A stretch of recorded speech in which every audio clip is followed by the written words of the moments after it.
A young millionaire married a poor waitress, but she revealed her secret at the wedding. The fluorescent lights of New York Presbyterian Hospital cast harsh shadows as Ryan Matthews burst through the emergency room doors, his heart pounding against his chest. "My wife. She's pregnant with twins. Something's wrong." He gasped to the startled nurse at the reception desk.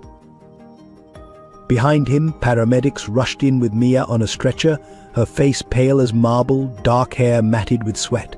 Blood stained the stretcher sheets, too much blood. Her hand clutched her swollen belly as she writhed in pain. BP dropping, possible placental abruption, one paramedic called out. 28 weeks pregnant with twins. Dr. Sarah Anderson, the head of obstetrics, appeared seemingly out of nowhere. "Get her 2 or 3 stat. Type and cross for 4 units. Call NICU and tell them to prepare for premature twins." As they wheeled Mia away, her eyes found Ryan's. "I'm sorry," she whispered, tears streaming down her face. "I'm so sorry for everything." Ryan reached for her hand, but she was already gone, disappeared behind swinging doors marked authorized personnel. Only he stood frozen, those last words echoing in his mind, taking him back to where it all began, their wedding day, just 4 months ago. The Hampton estate had been perfect that day, flowers in full bloom, ocean breeze carrying the scent of salt and roses. Mia had been radiant in white, walking down the aisle toward him. Then Alex had stood up, that damned envelope in his hand. Ryan deserves to know the truth about who he's marrying. The memories crashed over him in waves, gasps from the guests, Mia's face crumpling in shame, his own world tilting on its axis as years of carefully constructed lies came tumbling down. The Castellanos scandal, his company's role in their downfall, Mia's hidden identity, it had all exploded in a single moment. He had walked away that day, leaving his bride standing alone at the altar. The look in her eyes had haunted him ever since. "Mr. Matthews," Dr. Anderson's voice snapped him back to the present. Her surgical cap was already on, her expression grave. "We have a situation. The placental abruption is severe. Both babies are in distress, and Mia's losing blood faster than we can replace it." Ryan gripped the wall for support. "What are you saying?"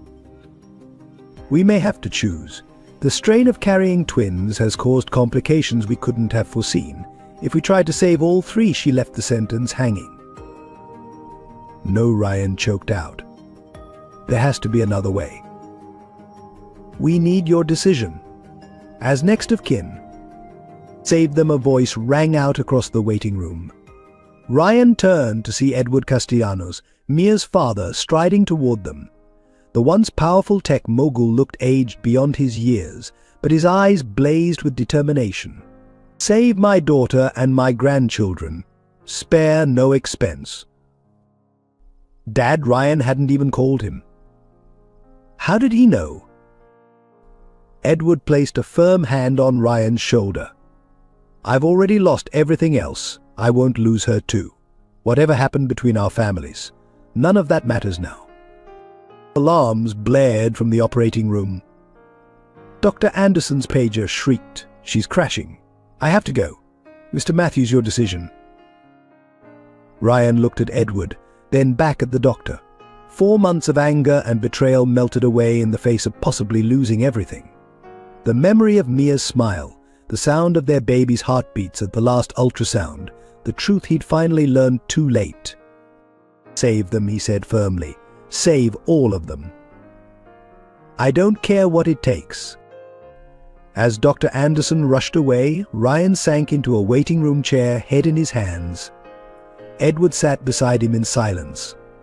Around them, the hospital bustled with activity, but they remained frozen in their private vigil, 2 men from feuding families united by love for the same woman. Through the window, dawn was breaking over Manhattan, painting the sky in shades of pink and gold. Somewhere beyond those operating room doors, Mia was fighting for her life and the lives of their unborn children. The next few hours would either heal their broken family or shatter it beyond repair. Ryan Matthews had always been the outlier in his middle-class family from suburban Connecticut. While his siblings followed their father into teaching and his mother's small accounting practice, Ryan dreamed bigger. Growing up in their modest three-bedroom house, he spent countless nights studying by flashlight, determined to break free from the cycle of comfortable mediocrity that seemed to define the Matthews family legacy. His father, James Matthews, never understood his youngest son's ambition. "The Matthews aren't meant for high society," he would say, shaking his head as Ryan pored over business magazines and investment reports. His mother, Ellen, worried constantly that Ryan's dreams would only lead to disappointment. His older brother Mark openly mocked his aspirations, while his sister Sarah quietly pitied what she saw as delusions of grandeur. But Ryan refused to be constrained by their limited expectations. Through sheer determination, he earned a scholarship to Princeton, where he graduated summa cum laude in business and finance. His family didn't attend the graduation ceremony. His father claimed they couldn't afford the trip. But Ryan knew the real reason was their discomfort with his growing success. After Princeton, Ryan took an entry-level position at Goldman Sachs, living in a tiny studio apartment in Brooklyn. While his colleagues spent their bonuses on designer clothes and nights out in Manhattan, Ryan lived frugally, saving every penny. By day, he learned the intricacies of corporate finance. By night, he developed his own investment strategies, studying market patterns until his eyes burned. His big break came when he identified a struggling retail chain with hidden potential. Convincing a group of investors to back him, Ryan orchestrated a leveraged buyout that transformed the company into a billion-dollar enterprise. By 30, he had founded Matthews Capital, turning it into one of Wall Street's most respected investment firms. Success brought wealth beyond his wildest dreams: the penthouse overlooking Central Park, the Hampton estate, the private jet. But it also brought crushing loneliness. His family remained distant, uncomfortable with his wealth and what they saw as his abandonment of their values. His father refused to accept any financial help, calling it charity. His mother's Christmas cards were always signed formally "Best Wishes, James and Ellen Matthews." Relationships proved equally challenging. Women were attracted to his success, but few looked beyond it to see the person beneath. He dated socialites, models, and fellow executives, but each relationship felt hollow, built on the foundation of his bank account rather than genuine connection. His last girlfriend, a prominent fashion designer, had ended things by telling him he was emotionally unavailable, too focused on work to build a real relationship. Even his closest friends seemed to want something from him. Every dinner invitation came with an investment pitch, every charity gala with a request for donations. In his luxurious penthouse, surrounded by expensive art and designer furniture, Ryan often found himself missing the simple family dinners of his childhood, when success was measured not in dollars but in moments shared. The irony wasn't lost on him. He had achieved everything he'd dreamed of as that ambitious teenager in Connecticut, yet happiness remained elusive. His days were filled with board meetings, investment decisions, and charity galas, but his nights were solitary affairs spent looking out over the glittering city that had given him everything except what he truly wanted: genuine connection, understanding, love. As his 35th birthday approached, Ryan found himself at a crossroads. His company was thriving, his wealth continuing to grow, but the emptiness inside him seemed to deepen with each passing day. He had proven his family wrong about the Matthews family's potential for success, but perhaps they had been right about something else. Maybe there were more important things in life than climbing the social ladder and accumulating wealth. Little did he know that fate was about to intervene in the most unexpected way, bringing him face to face with someone who would challenge everything he thought he knew about success, happiness, and the true meaning of wealth. Maria Mia Castellanos once had everything a young woman could dream of. As the daughter of Edward Castellanos, founder of Castellanos Investment Group, she grew up in a sprawling Silicon Valley mansion, attended Switzerland's finest boarding schools, and moved in the highest circles of society. But beneath the glittering surface lay a growing unease with the privilege that defined her existence. Unlike her socialite peers, Mia found herself drawn to the business side of her father's empire. While other heiresses shopped on Rodeo Drive, she sat in on board meetings, absorbing everything she could about finance and investment strategies. Edward beamed with pride when she graduated from Stanford Business School with honors, seeing in his daughter the heir apparent to his financial kingdom. The fall came swiftly and without mercy. In 2008, as markets crashed worldwide, whispers began about Castellanos Investment Group's exposure to toxic assets. Mia, then working as a junior analyst at the firm, discovered irregularities in their books. She brought her concerns to her father, but Edward, confident in his strategies, dismissed her warnings. When the truth finally emerged, it was devastating. Castellanos Investment Group had been over-leveraged, its clients' money tied up in risky investments that imploded during the financial crisis. The SEC investigation that followed revealed that while Edward hadn't committed fraud, his reckless management had destroyed billions in client wealth. Overnight, the Castellanos name became synonymous with failure.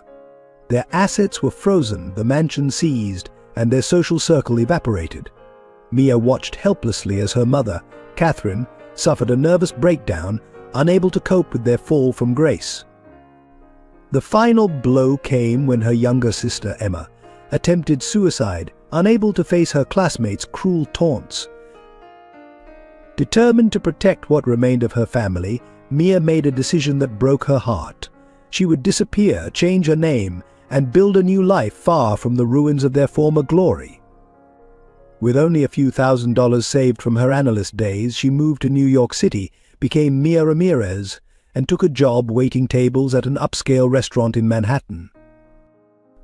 The transition from privilege to poverty was brutal.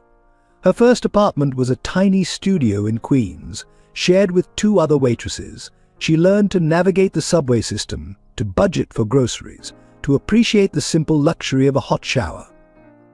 Her manicured hands grew calloused from carrying trays, her designer wardrobe replaced by sensible black work clothes.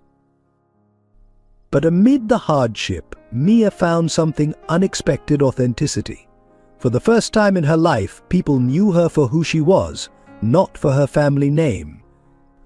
Her co-workers became genuine friends, especially Sophie Martinez, a fellow waitress who took Mia under her wing without knowing her true identity. The only shadow in her new life was the weight of her secrets. Every night she called her mother in the California treatment facility, where Catherine was slowly rebuilding her mental health. She sent money to Emma, now living with their aunt in Boston, ensuring her sister could continue her therapy sessions, and she monitored the business news, heart aching as her father tried desperately to clear his name and rebuild from nothing. Mia's greatest fear wasn't poverty or hardship, it was discovery. In her new world of simple pleasures and honest work, she had found a peace she never knew in her privileged past. The thought of losing it all, of having her true identity exposed, haunted her dreams. Yet she couldn't fully embrace her new life while carrying the burden of her past. When Ryan Matthews walked into her restaurant that fateful evening, Mia's carefully constructed world began to tremble. She recognized him immediately. His firm had been one of the vulture funds that had profited from Castellanos Investment Group's collapse. But something in his eyes, a loneliness that matched her own, made her pause. For the first time since her self-imposed exile, Mia felt the stirring of something dangerous: hope. Alex Thompson cultivated an image of the perfect best friend and business partner. To the outside world, he was Ryan Matthews' loyal right-hand man, the steady force behind Matthews Capital's meteoric rise. His Brooks Brothers suits, perfectly styled hair, and winning smile graced the covers of business magazines alongside Ryan, the two of them hailed as Wall Street's dynamic duo. But beneath his polished exterior lurked a darkness born of jealousy, resentment, and unrequited love. Their friendship began at Princeton, where Alex had first spotted Ryan in their advanced financial theory class. While other students struggled, Ryan seemed to grasp complex concepts effortlessly. Alex, the son of a Boston banking family, recognized in Ryan the raw talent and ambition that he himself lacked. He made himself indispensable, offering notes, connections, and unwavering support. When Ryan founded Matthews Capital, Alex was the first person he called. Together, they built the firm from scratch, working endless hours in a tiny office in downtown Manhattan. But while Ryan's star rose, Alex remained in his shadow. At every client meeting, every press conference, every industry event, it was Ryan who commanded attention. Alex watched, smiled, and silently seethed. His obsession with Mia began the moment she walked into their lives. He recognized her immediately, Maria Castellanos, the fallen princess of Silicon Valley. Alex had been closely involved in Matthews Capital's acquisition of Castellanos' assets during the financial crisis. He had seen her photo in the due diligence files, read reports of her attempts to warn her father about the impending collapse. Something about her vulnerability, combined with her hidden strength, awakened feelings he hadn't known he possessed. Watching Ryan fall in love with Mia was torture. Alex saw how she looked at Ryan with the same admiration and devotion that Alex himself had always felt for his friend. Each time Ryan mentioned Mia in conversation, each time Alex saw them together at corporate events, the knife twisted deeper. He began investigating her background obsessively, telling himself it was to protect Ryan and the firm, but knowing in his heart it was something darker. The truth about Mia's identity should have been his perfect weapon. Alex planned to expose her at the right moment, destroying her relationship with Ryan and positioning himself as the loyal friend who had protected the firm's interests. But as he gathered evidence, he discovered something unexpected: proof that Edward Castellanos had been right all along. The financial crisis that destroyed his firm had been artificially accelerated by certain traders, including some within Matthews Capital. And this information became Alex's secret obsession. Late at night, in his corner office overlooking Manhattan, he pieced together the puzzle. Some of the trades had been authorized by Ryan himself, though Alex was certain his friend hadn't understood their full impact. The revelation presented both opportunity and danger. If handled correctly, it could give Alex everything he wanted: control of the firm, revenge against Ryan, and perhaps even Mia herself. His plan required patience. Alex played the supportive friend perfectly, offering Ryan advice about Mia, all while documenting every aspect of their relationship. He began manipulating the firm's records, creating a paper trail that would implicate Ryan in deliberate wrongdoing during the Castellanos collapse. Each move was calculated, each piece positioned with the precision of a chess master. The wedding would be his masterpiece. Alex had arranged for certain board members to be present, key investors who would react badly to the revelation of Ryan's connection to the Castellanos scandal. The media would be tipped off at the perfect moment. The ensuing chaos would allow Alex to step in, save the firm, and emerge as the hero. Yet even as he plotted, Alex was tormented by doubts. He had seen the genuine love between Ryan and Mia, witnessed moments of tenderness that made his carefully constructed plans feel hollow. Sometimes, in rare moments of clarity, he recognized his own madness. But then he would remember every slight, every moment Ryan had overshadowed him, every time Mia had looked past him to smile at his friend, and his resolve would harden. The stage was set. All Alex had to do was wait for the perfect moment to strike, never suspecting that his carefully laid plans would unravel in ways he could never have anticipated. But the Matthews and Castellanos families existed in parallel universes within America's social hierarchy, their paths destined to collide in ways neither could have predicted. The Matthews clan, rooted in middle-class Connecticut values, viewed wealth with suspicion and ambition with distrust. The Castellanos dynasty, built on old money and newer tech fortunes, operated in a world where success was measured in billions and influence extended to the highest levels of society. James Matthews, a high school history teacher for 30 years, had instilled in his children a deep skepticism of the wealthy elite. His wife Ellen's small accounting practice served local businesses and families, reinforcing their belief in honest, modest work. Their oldest son, Mark, followed his father into teaching, while daughter Sarah became a nurse. Only Ryan dared to break the mold, creating a rift that widened with each zero added to his bank account. Family dinners at the Matthews home became increasingly tense affairs. Ryan's attempts to share his success, offers to pay off the mortgage, suggestions of family vacations, generous Christmas gifts were met with quiet resistance or outright rejection. His mother would change the subject whenever business came up, while his father maintained a studied silence about his youngest son's career. Across the country, the Castellanos family had embodied a different kind of dysfunction. Edward Castellanos, brilliant but arrogant, had built his empire through aggressive expansion and calculated risks. His wife Catherine came from old San Francisco money, adding social prestige to his financial power. They raised their daughters, Mia and Emma, to believe that excellence was the minimum expectation. The relationship between the family's businesses was equally complex. Matthews Capital's rise coincided with Castellanos Investment Group's vulnerability during the financial crisis.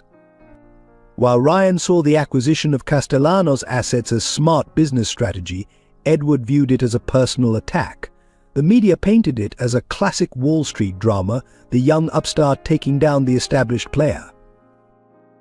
Behind the headlines, personal relationships frayed and twisted. Catherine Castellanos had once moved in the same social circles as Ryan's early girlfriends, creating awkward encounters at charity galas. Emma Castellanos attended the same prep school as Sarah Matthews' daughter, though neither family acknowledged the connection. The business world of New York was surprisingly small, and the shadows of their rivalry touched everything. Sarah Matthews, despite her outward disapproval of Ryan's lifestyle, secretly kept a scrapbook of his press coverage. Emma Castellanos followed Matthews Capital's success with obsessive interest, perhaps seeking to understand the force that had destroyed her family. These hidden connections formed a web of unspoken tensions and unacknowledged links between the families. The corporate landscape surrounding both families was equally charged. Former Castellanos executives whispered about revenge, while Matthews Capital partners worried about potential scandals. Every business decision, every social interaction was colored by the history between the families. Investment banks took sides, law firms carefully managed conflicts of interest, and society columnists watched for any sign of interaction between the two dynasties. The announcement of Ryan and Mia's relationship sent shockwaves through this carefully balanced ecosystem. Old grudges resurfaced, alliances shifted, and both families faced internal turmoil. James Matthews worried about his son being manipulated, while Edward Castellanos feared his daughter was being used as a pawn in a larger game. Added to this volatile mix was the Thompson family's influence. Alex's father, Richard Thompson, sat on the boards of several major banks and had his own complex history with both families. The elder Thompson had once mentored Edward Castellanos and later advised Ryan during Matthews Capital's early days. His son's position between the two families added another layer of complexity to an already intricate situation.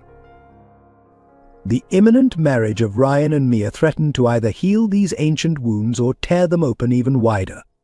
Society watchers predicted either the merger of the century or the scandal of the decade.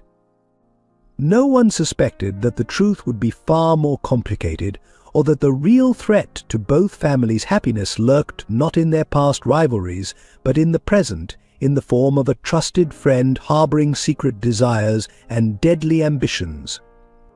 The evening that changed everything began like any other at La Maison, an intimate French restaurant tucked away in Manhattan's Upper East Side. Mia smoothed her black waitress uniform, her once manicured hands now bearing the subtle calluses of someone who carried trays for a living. The restaurant's soft lighting and elegant decor provided the perfect backdrop for the city's elite to conduct their business affairs and romantic liaisons. Ryan Matthews hadn't planned to dine at La Maison that night. A cancelled meeting left him with a rare free evening, and something, perhaps fate, perhaps simple hunger, drew him to the small restaurant he'd passed countless times but never entered.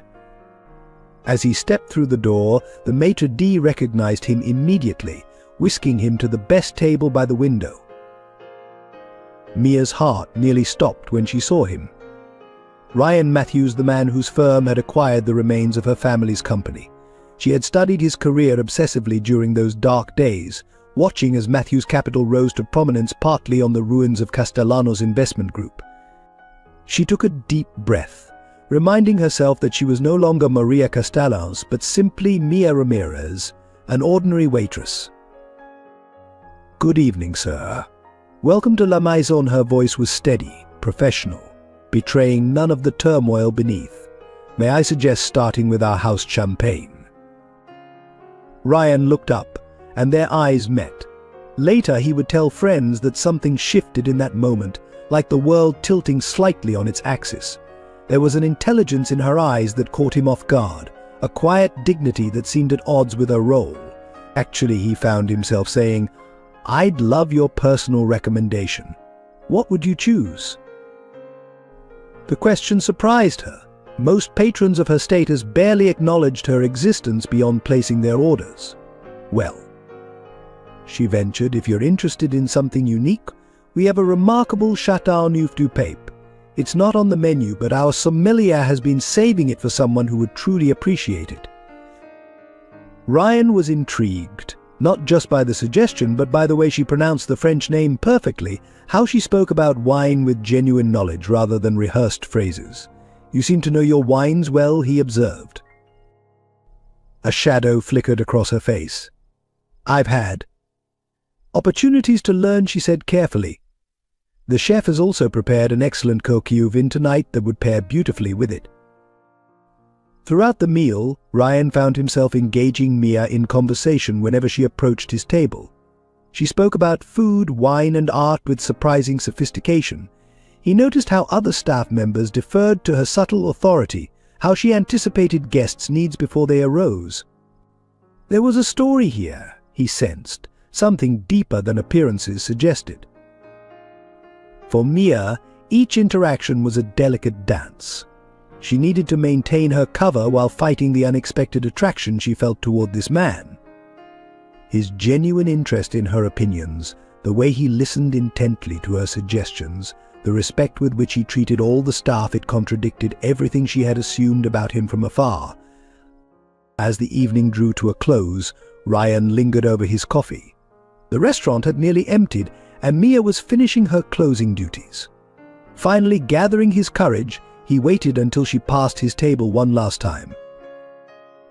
"I hope this isn't too forward," he said, "but would you like to get coffee sometime? Just to talk more about wine, art, or whatever you'd like?" Mia froze. Every instinct told her to refuse, to protect her carefully constructed new life. But something in his eyes, a mixture of hope and vulnerability, made her hesitate. That would be nice, she heard herself say, but just coffee. They exchanged numbers, both feeling the weight of something significant beginning. As Ryan left the restaurant, he felt lighter than he had in years. Mia watched him go, her heart racing with equal parts excitement and fear. Neither could have known that this simple dinner would set in motion events that would reshape both their lives forever. Their first coffee date turned into a 3-hour conversation at a small cafe in Greenwich Village. Ryan arrived to find Mia already there, dressed simply in jeans and a sweater that somehow made her more beautiful than in her waitress uniform. She had chosen a quiet corner table, away from the window, a detail he would only later understand the significance of. The conversation flowed naturally, touching on everything from classical literature to modern art. Ryan found himself captivated by Mia's insights, the way she could discuss Dickens one moment and debate contemporary economics the next. When she spoke about her passion for helping others, describing her volunteer work at a local women's shelter, he saw a depth of compassion that made his heart ache. For Mia, each moment with Ryan was both wonderful and terrifying. She carefully edited her stories, transforming her childhood in Silicon Valley to a more modest upbringing in San Francisco, turning her Stanford education into night classes at a community college. Yet the essence of who she was, her values, her dreams, her heart remained truthful. Their dates became more frequent. Ryan took her to small, out-of-the-way restaurants rather than the high-profile establishments he usually frequented. He told himself it was because Mia seemed more comfortable in intimate settings, but part of him enjoyed the anonymity, the freedom to be himself, rather than Ryan Matthews, Wall Street titan. Mia introduced him to a different New York little bookstores hidden in basement shops, street art in forgotten alleys, rooftop gardens unknown to tourists. In these secret spaces they built their own world. Ryan found himself sharing things he'd never told anyone: his fears of becoming like the cold, wealthy men he'd grown up despising, his loneliness despite his success. Their first kiss happened in the rain, after a documentary screening at a tiny independent theater. Neither had brought an umbrella, and they ran laughing through the downpour. Under the awning of a closed antique shop, Ryan pulled Mia close, and the world seemed to stop as their lips met. But secrets have a way of casting shadows. When Ryan suggested taking Mia to a charity gala, she declined, claiming she didn't own suitable clothes. When he offered to buy her a dress, she grew distant, making excuses about work commitments. But each time he tried to integrate her into his public life, she found subtle ways to maintain their privacy.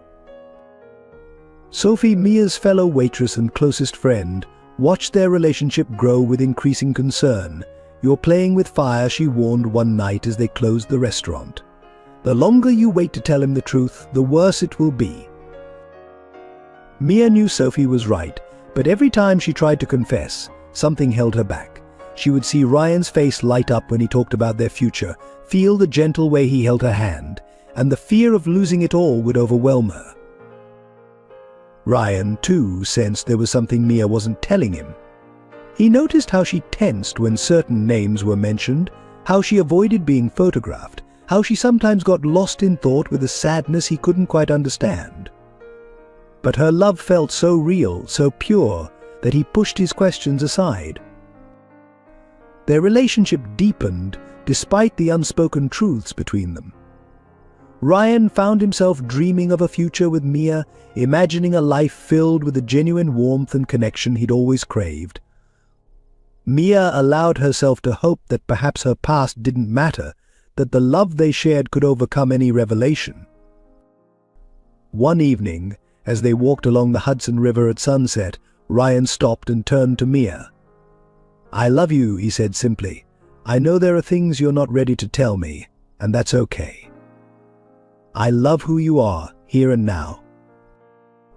Mia's eyes filled with tears as she whispered back, "I love you too." In that moment she almost told him everything, but the words stuck in her throat, and the moment passed, leaving her secret still untold, a time bomb ticking beneath their happiness. Neither could have known that their time in this private paradise was running out, that forces beyond their control were already in motion to shatter their carefully constructed world. Alex Thompson first learned about Mia during a casual lunch with Ryan at their usual corner table at the Capitol Grill. As Ryan spoke about this fascinating waitress he'd met, Alex noticed something he hadn't seen in his friend's eyes for years: genuine excitement, vulnerability, hope. It made his stomach turn.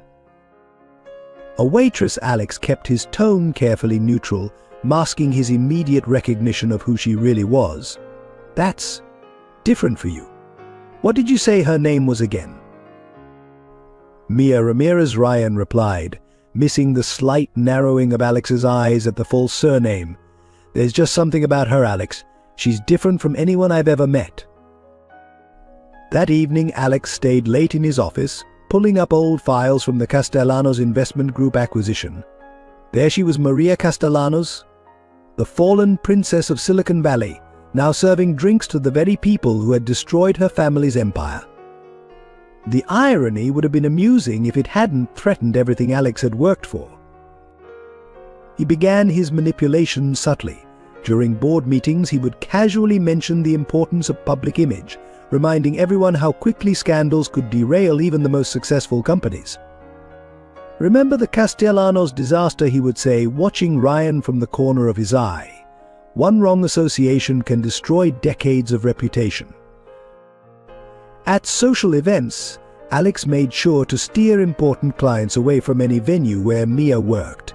He began dropping hints to Ryan about other suitable women, daughters of business associates, accomplished executives, people from their world. Each suggestion was carefully framed as friendly concern. "I just want you to be happy, Ryan," he would say, playing the role of devoted friend perfectly. "But you have to think about the bigger picture. The board, our investors, they expect certain things from someone in your position." When Ryan spoke about bringing Mia to corporate events, Alex would gently discourage it. "Maybe give it more time," he'd suggest. "You don't want to rush things. Have you noticed how she avoids being photographed? Don't you find that odd?" He started building a dossier on Mia, gathering evidence of her true identity while simultaneously creating a paper trail that suggested more sinister motivations for her interest in Ryan. Anonymous tips reached certain board members about Ryan's increasing distraction, his unusual relationship with a mysterious woman who seemed to have appeared from nowhere. Alex took particular pleasure in befriending Sophie, Mia's co-worker at the restaurant. Under the guise of checking up on his friend's happiness, he would visit when Ryan wasn't there, leaving generous tips and showing genuine interest in the staff's lives.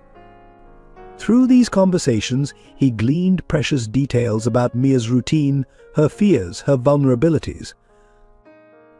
The most delicate part of his plan involved Ryan's family. Through careful comments and orchestrated coincidences, Alex ensured that rumors of Ryan's relationship with a waitress reached his status-conscious mother.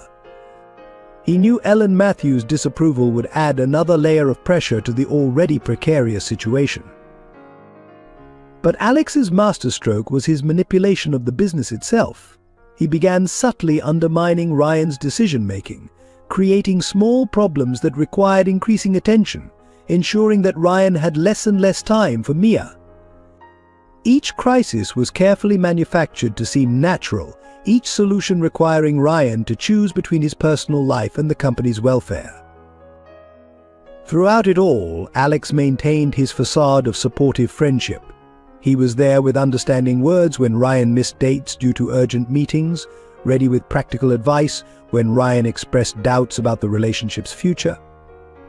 Like a spider weaving its web, Alex created a complex network of doubts, pressures, and obligations that slowly began to strain Ryan and Mia's relationship. Yet even Alex couldn't have predicted how deeply Ryan would fall in love with Mia, or how his own feelings for her would complicate his carefully laid plans. Watching them together, seeing the genuine happiness they shared, sometimes made his hand falter. But then he would remember his own dreams, his own desires, and his resolve would strengthen. The stage was being set, the players moving into position. Soon, Alex knew the perfect moment would come to spring his trap and tear their world apart. Mia sat on the edge of her bathroom tub, staring at the third pregnancy test she'd taken that morning. Like the others, it showed 2 clear pink lines. Her hands trembled as she checked the time again, 6:15 a.m.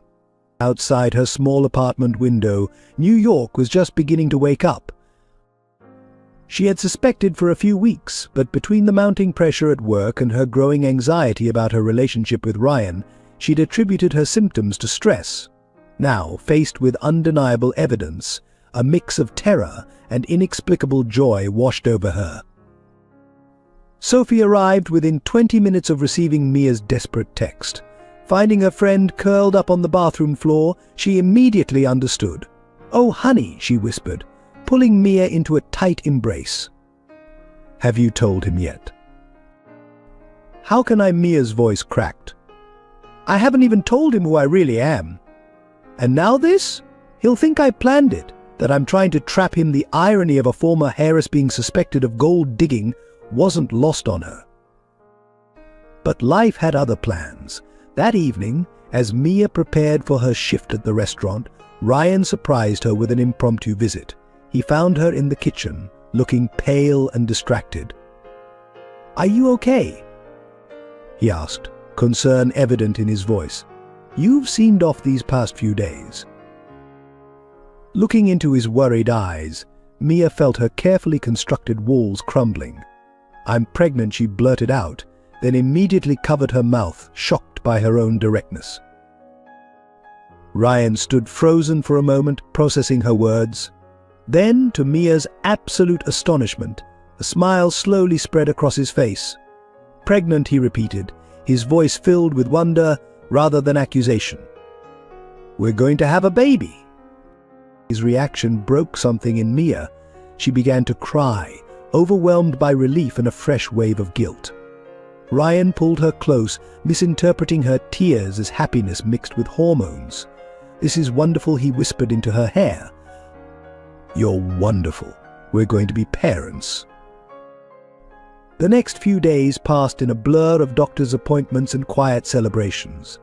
Ryan insisted on the best obstetric care, though Mia managed to convince him to use a smaller, less prominent practice than the high-profile doctors he initially suggested. Her first ultrasound revealed an even bigger surprise: twins.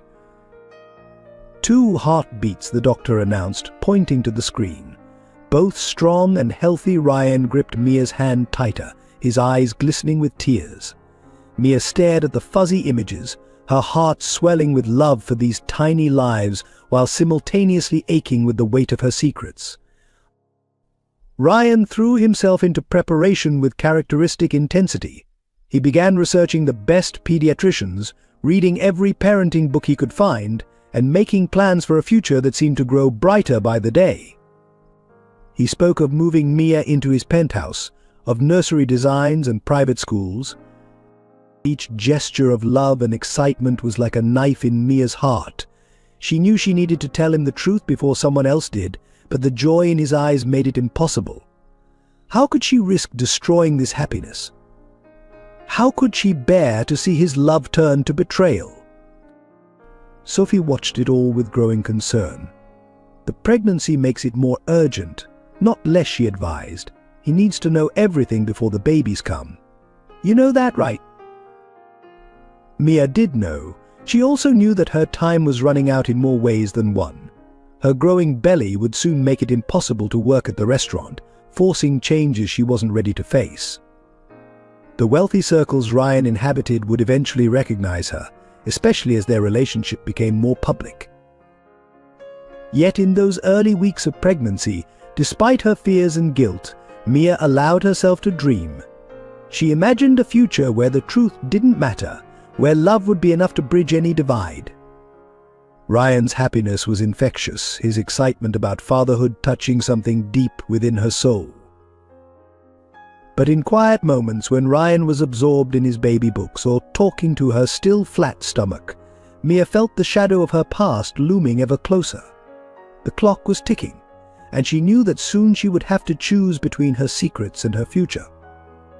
The Hampton estate glowed in the early morning sunlight, white roses and lilies adorning every surface. The ocean breeze carried the scent of salt and flowers as wedding staff made final preparations for what society magazines were already calling the wedding of the year. In her bridal suite, Mia stood before a full-length mirror, her wedding gown a masterpiece of silk and lace, her small baby bump barely visible beneath the carefully structured bodice.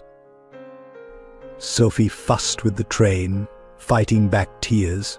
"You look like a princess," she said, then caught herself as Mia's face fell slightly at the words. They both knew Mia had once been exactly that, a different kind of princess in a different life. "I have to tell him," Mia whispered, touching her stomach where her twins grew, "before the ceremony. I can't let him find out from someone else." But Sophie knew, as did Mia, that it was already too late. The wheels had been set in motion hours earlier, in a different part of the estate. Alex Thompson stood in Ryan's dressing room, watching his friend adjust his bow tie. "Are you sure about this?" he asked, his voice laden with false concern. The envelope in his inner pocket felt heavy, like a weapon primed to fire. "Never been more sure of anything," Ryan replied, his face glowing with happiness. "Mia is everything I've ever wanted. She's real, Alex. No pretenses, no hidden agendas. Just pure, honest love." The words struck Alex like physical blows. Pure. Honest. If only Ryan knew. "There's something you need to see," he said quietly, pulling out the envelope. I didn't want to do this today, but as your friend, as your business partner, I can't let you make this mistake. Across the estate, guests were beginning to arrive. The Matthews family sat stiffly in the front row, still uncomfortable with the lavishness surrounding them. Ellen Matthews clutched her husband's hand, watching as New York's elite filtered in, each guest more glamorous than the last. In her suite, Mia felt the first flutter of panic as she noticed familiar faces through her window.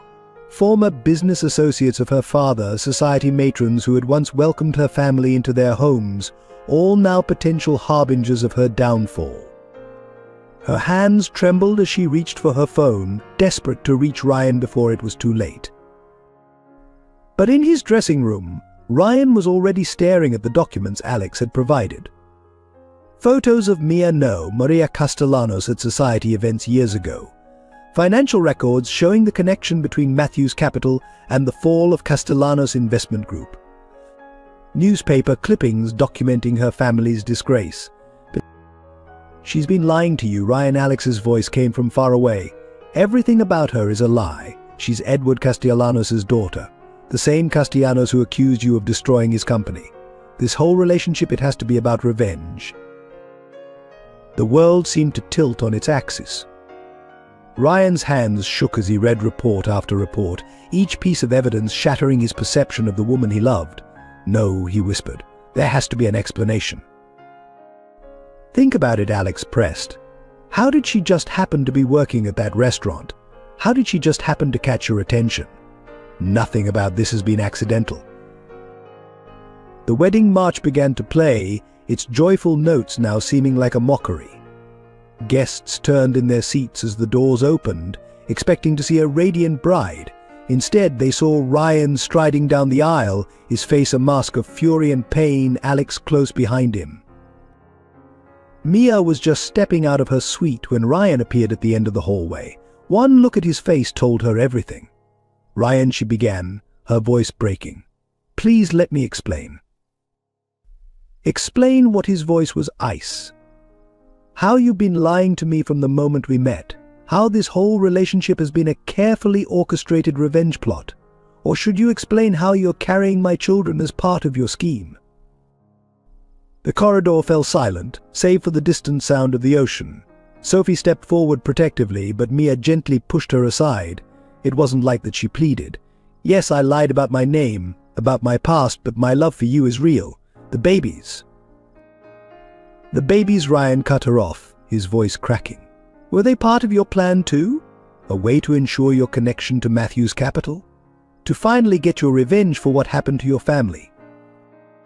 Tears streamed down Mia's face, ruining her carefully applied makeup. I never wanted revenge. I just wanted to be loved for who I am, not for my name or my past. Everything between us has been real. But Ryan was already turning away, his shoulders rigid with pain and betrayal. Alex stood in the background, his face a mask of sympathy that didn't quite reach his eyes. The wedding guests, hearing the commotion, began to whisper and point. As Ryan walked away, Mia sank to her knees, her white dress pooling around her like fallen snow.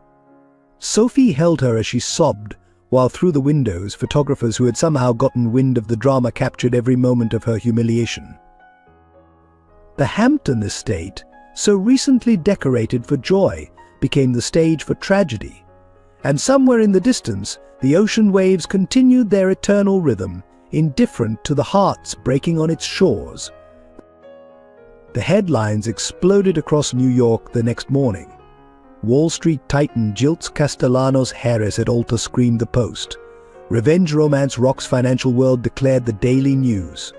Photos of Mia in her wedding dress, crumpled and crying, splashed across every tabloid in the city. Social media erupted with speculation, theories, and cruel memes. Ellen Matthews sat at her kitchen table in Connecticut, hands shaking as she read the coverage. I knew something wasn't right about that girl, she told her husband James, who stood silently staring out the window. But this is worse than we imagined. She could have destroyed everything Ryan's built. Sarah Matthews, Ryan's sister, saw things differently. Having worked as an ER nurse, she recognized genuine pain when she saw it.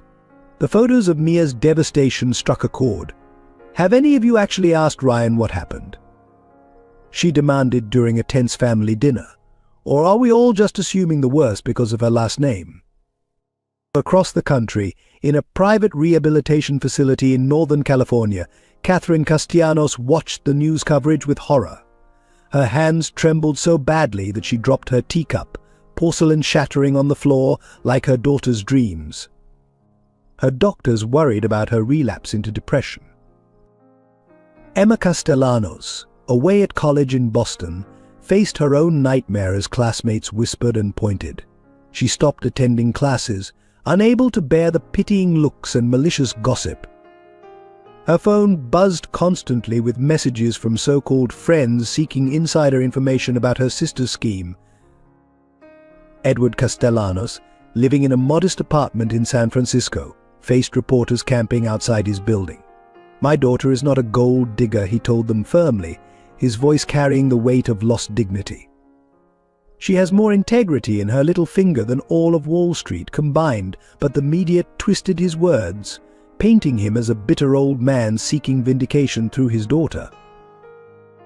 Sophie became Mia's fierce protector, turning away reporters who discovered her tiny apartment, screening endless calls from gossip columnists offering money for inside information. She watched helplessly as her friend barely ate, barely slept, living in a fog of grief and mourning sickness. "They're saying I tried to trap him," Mia whispered one night, curled up on her couch. "That the babies were part of some elaborate revenge plot. How can they think I would use innocent children like that?" Sophie had no answer, could only hold her friend as she wept. The corporate fallout was equally severe. Matthews Capital's stock price fluctuated wildly as investors worried about potential scandals. Board members called emergency meetings, concerned about the company's image. Old allegations about the Castellanos investment group's collapse resurfaced, leading to renewed scrutiny of both families' business dealings. Alex Thompson played his role perfectly, appearing on CNBC as the voice of reason. "This is obviously a difficult personal matter for everyone involved," he said smoothly. "Matthews Capital remains focused on our clients and shareholders." Behind the scenes, he worked to consolidate his position, using the chaos to increase his influence within the company. Ryan retreated to his Hamptons house, ignoring calls from everyone except Alex. He spent hours in his study, drinking too much, rereading old text messages from Mia, trying to separate truth from lies. Every kick of joy they'd shared over the baby's ultrasound, every quiet moment of intimacy, had it all been false? The society circles buzzed with vindictive glee. Women who had once hoped to catch Ryan's eye shared supposedly inside information about Mia's real character. Men who had lost money in the Castellanos collapse years ago felt vindicated, seeing the family name dragged through the mud once again. But not everyone joined the feeding frenzy. A few veteran Wall Street wives, remembering the young Maria Castellanos' kindness during their own social struggles, quietly defended her to their husbands. Several of Ryan's old Princeton classmates, recalling his own ambitious rise from middle-class origins, questioned the rush to judgment. The scandal took an unexpected turn when a former Castellanos Investment Group employee wrote a lengthy LinkedIn post defending Edward Castellanos and revealing that Mia had actually tried to prevent the company's collapse. The post went viral, creating a counter-narrative that complicated the simple revenge story the media preferred. As weeks passed, the immediate furor began to die down, replaced by newer scandals and fresher gossip. But the damage was done. Two families lay in ruins, their private pain transformed into public entertainment. Trust was shattered, reputations were tarnished, and somewhere in the midst of it all, two unborn babies continued to grow, oblivious to the storm surrounding their parents. In her darkest moments, lying awake at night with her hands on her growing belly, Mia wondered if she should have told Ryan everything from the beginning. But then she remembered how people had looked at her after her family's fall, how they'd treated her as either a pariah or a potential lawsuit. Would Ryan have given their love a chance if he'd known who she really was? The question haunted her, much like the paparazzi who still lurked outside her building, waiting for the next chapter in what they called the Castellanos conspiracy, but Mia knew something they didn't. This story was far from over. Her babies deserved the truth, and somehow she would find a way to make things right. Matthews Capital's gleaming offices on Park Avenue buzzed with nervous energy. In the month following the wedding disaster, the company's stock had dropped 15%. Investors were pulling out, citing concerns about leadership stability. Board members whispered about the need for change. Ryan sat in his corner office, staring at spreadsheets that seemed to blur before his eyes. The numbers told a story he didn't want to read: client withdrawals, declining confidence, market share slipping away. His phone buzzed constantly with messages from concerned investors and hostile reporters. "We need to talk," Alex announced, striding into the office without knocking. He laid a stack of papers on Ryan's desk. "The Thompson Group is considering pulling their investment. That's $2 billion, Ryan. We can't afford to lose them." The Thompson Group, Alex's family's company. The irony wasn't lost on Ryan. "What do they want?" he asked, already knowing the answer. "They want assurance of stability. They're suggesting temporary leadership changes while you deal with your personal issues." Alex's voice was carefully neutral, but his eyes gleamed with barely concealed ambition. The crisis deepened as major financial publications began running stories questioning Matthews Capital's future. Matthews' empire on shaky ground, read the Wall Street Journal. Bloomberg ran an analysis piece titled, "Can Matthews Capital Survive Its Founder's Personal Drama?" Long-standing clients began demanding personal meetings, seeking reassurance about their investments. Ryan spent endless hours in conference rooms, repeating the same platitudes about stability and vision while fighting exhaustion and heartbreak. The board called an emergency meeting. In the mahogany-paneled conference room, Ryan faced 12 stern faces, each bearing the same expression of concerned disappointment. "This situation is untenable," the chairman declared. "The market is losing confidence. We need decisive action." Alex presented a restructuring plan that would effectively reduce Ryan's control while maintaining his public role as founder and CEO. "It's temporary," Alex assured the board, "just until things stabilize." The vote was unanimous in favor. Behind the scenes, things were even worse. Junior analysts whispered about mysterious account transfers, questionable trading patterns. Senior executives who had been loyal to Ryan for years suddenly found reasons to distance themselves. Sarah Jenkins, the head of compliance, tried to warn Ryan. "Something's not right with these trades," she said, showing him a series of suspicious transactions. "They all trace back to shell companies, but the paperwork is perfect, too perfect." But Ryan was too consumed by personal turmoil to see the pattern. Each news story about Mia, each paparazzi photo of her growing baby bump, sent him into a spiral of confusion and pain. He began making mistakes, missing important meetings, losing focus during crucial presentations. The crisis reached a new level when an anonymous source leaked details of Matthews Capital's involvement in the original Castellanos investment group collapse. The document suggested possible manipulation of market conditions to force the older firm's failure. Markets reacted immediately. Matthews Capital's stock plunged another 20% in a single day. Trading was temporarily halted as panic spread through the financial sector. Alex moved quickly to contain the damage, giving interviews about the company's strong fundamentals and promising an internal investigation. But privately, he used the chaos to consolidate power, replacing key personnel with his own allies. Ryan watched helplessly as the company he'd built began slipping through his fingers. The board stripped him of operational control, leaving him as little more than a figurehead. His security clearance was quietly revoked, his access to certain files restricted.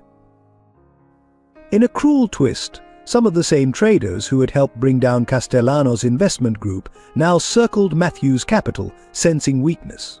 Short sellers began targeting the company's stock, accelerating its decline. "You need to take a leave of absence," Alex finally suggested during a late-night meeting. "For your own good and for the company's. Let me handle things until this blows over."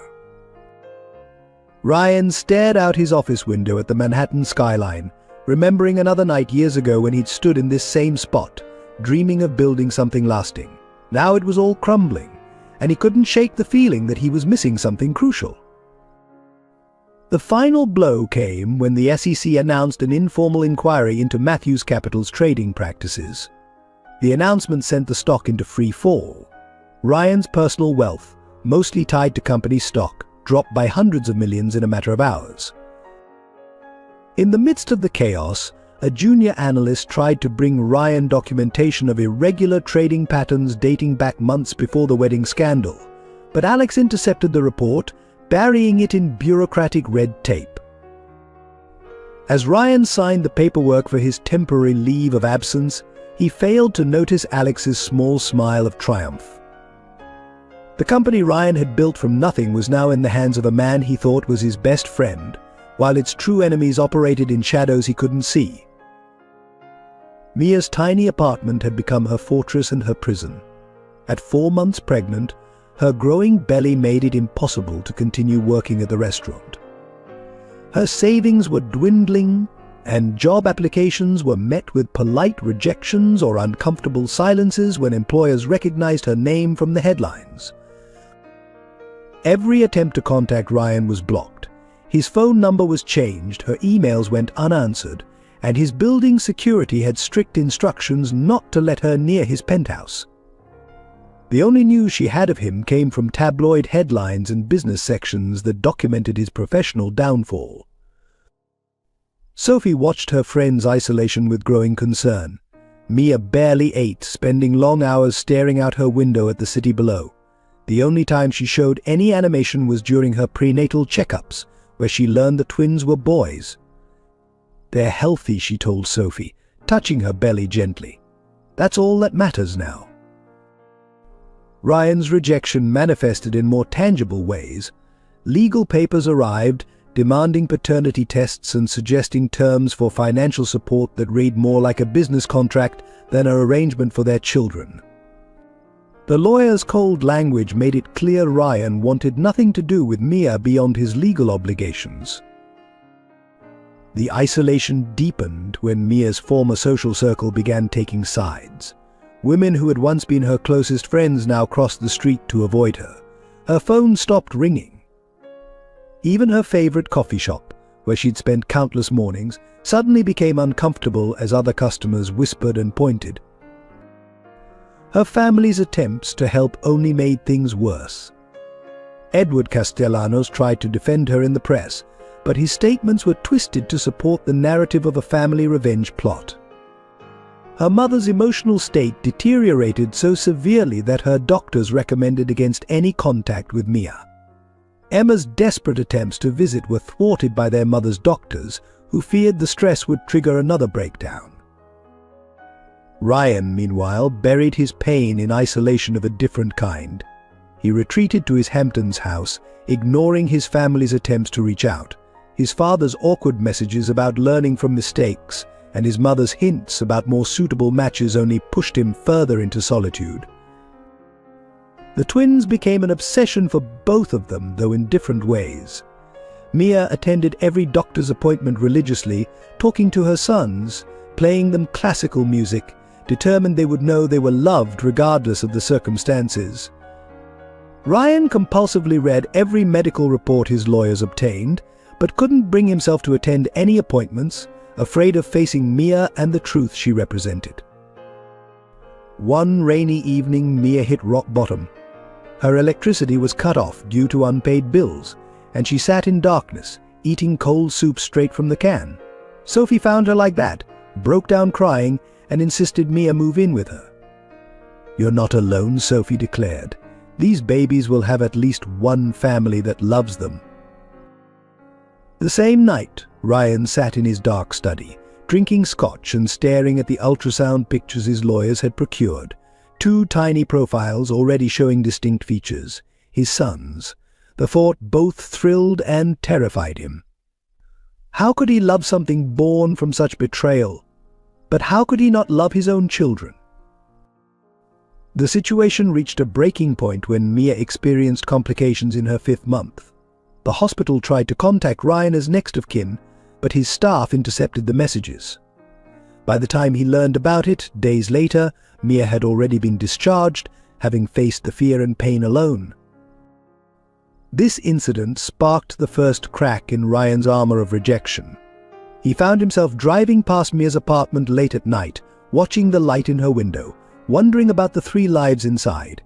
But each time he considered reaching out, Alex's voice would echo in his head, reminding him of the betrayal, the lies, the potential damage to everything he'd built. Mia's isolation was broken only by Sophie's steadfast friendship and the unexpected kindness of strangers. A group of waitresses from her old restaurant started bringing her home cooked meals. An elderly neighbor offered to teach her knitting to pass the long hours. Small gestures that kept her from completely losing hope. But the nights were the hardest. Both Mia and Ryan lay awake in their separate beds, miles apart yet consumed by the same thoughts. Each kick from the twins was a reminder of what they'd lost, what might have been, and what still could be if only they could find a way past the wall of pain and mistrust between them.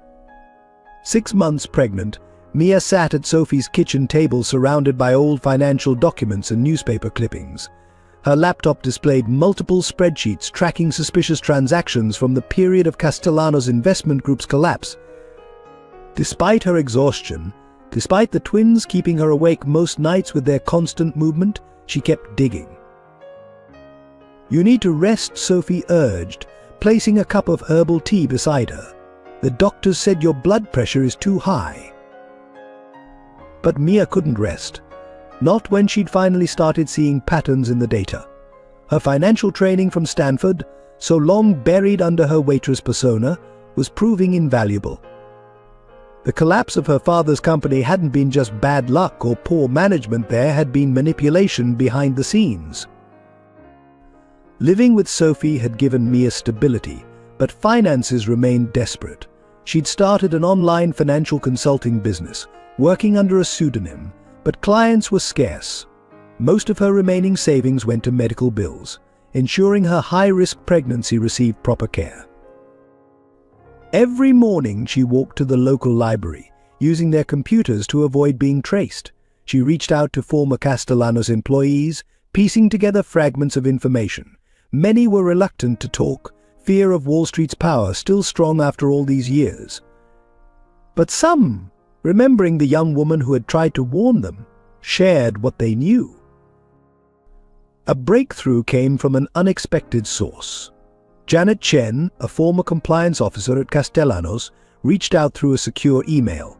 "I've kept records," she wrote, "things that never made it into the official investigation. Your father wasn't just a victim, he was targeted." Meeting Janet in a quiet coffee shop in Brooklyn, Mia felt her heart race as she reviewed the documents. Complex trading patterns, shell companies, coordinated market movements, all pointing to a deliberate strategy to weaken Castellanos' investment group. But the mastermind wasn't Ryan or Matthew's capital. The strings had been pulled by someone else. The investigation took its toll. Mia's doctor warned her about preterm labor risks, ordering bed rest.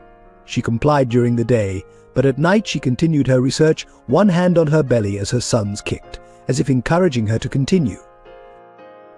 Her father, initially skeptical of her investigation, began contributing his own insights during their weekly phone calls. Edward Castellanos' voice grew stronger as he recalled details he'd previously dismissed.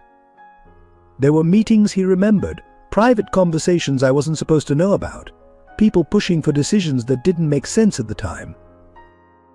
Sophie watched her friend's transformation with mixed emotions. The lost, heartbroken woman was gone, replaced by someone focused and determined. But the physical strain was obvious. Mia had lost weight, despite her pregnancy, dark circles permanent under her eyes. A threatened miscarriage at 7 months forced Mia to slow down. In the hospital, monitored for contractions, she had time to organize her findings. The pattern was clear now. Someone had orchestrated both her father's downfall and the current crisis at Matthews Capital. The same signatures, the same methods, just better hidden. The biggest shock came when she discovered Alex Thompson's connection.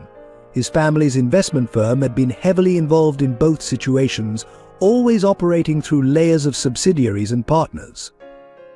The same names kept appearing: shell companies, offshore accounts, mysterious trading partners. He was there, Edward confirmed when Mia called him from her hospital bed. Alex Thompson attended meetings in the final days, always in the background, always watching. I never understood why the son of a major investor would take such interest in routine discussions. Mia's hands trembled as she compiled her evidence into a comprehensive report. The truth was explosive. Alex had engineered her father's downfall as a test run, learning from any mistakes, perfecting his methods for his real target, Matthews Capital. Ryan had been nothing but a pawn, just as her father had been. But proving it would be nearly impossible. Alex had covered his tracks expertly, using his position of trust to manipulate both companies. The few paper trails that existed were buried in complex financial structures designed to discourage investigation. From her hospital bed, Mia made a decision. She began writing 2 documents, one for Ryan, explaining everything about her past and her discoveries, and another for the SEC, detailing Alex's financial manipulations. She knew sending them might destroy any chance of reconciliation with Ryan. He might see it as another attempt at revenge, but she couldn't stay silent. "Are you sure about this?" Sophie asked, watching Mia seal the envelopes. "What if he doesn't believe you?" Mia touched her belly, feeling her sons move beneath her hands. "These babies deserve to know their mother fought for the truth," she said quietly. "Whatever happens, I have to try." In his Hamptons retreat, Ryan sat surrounded by 2 sets of documents. On one side lay the latest reports from his private investigators detailing Mia's current life, her medical appointments, her financial struggles, her move to Sophie's apartment. On the other side were the increasingly troubling financial statements from Matthews Capital, showing patterns he couldn't quite explain. The investigators' photos showed a very different Mia from the vengeful schemer Alex had portrayed. They captured her walking to the library every day, carrying heavy research materials despite her advanced pregnancy. They showed her leaving doctor's appointments alone, face drawn with worry. One photo particularly haunted him: Mia sitting on a park bench, talking to her pregnant belly, tears streaming down her face. Sarah, his sister, had become an unexpected ally in his internal struggle. "You're a doctor's son, Ryan," she reminded him during one of her surprise visits. "Mum and Dad raised us to look for evidence, not jump to conclusions. Have you actually investigated what happened, or just accepted what you were told?" Her words struck a chord. Ryan began reviewing everything about the Castellanos collapse, this time with fresh eyes. He discovered irregularities that had been overlooked in the initial investigations. Trading patterns that made no sense, decisions that seemed forced rather than natural market movements. Late one night, after too many scotches, he finally opened the letter Mia had sent to his office. Her handwriting was familiar, bringing back memories of the love notes she used to leave in his briefcase. The contents, however, were unexpected: detailed financial analysis, transaction records, and a complex web of connections, all pointing to a disturbing conclusion. "I know you may not believe me," she wrote, "but someone orchestrated both my father's downfall and your current crisis. The same methods, the same shell companies, even some of the same players.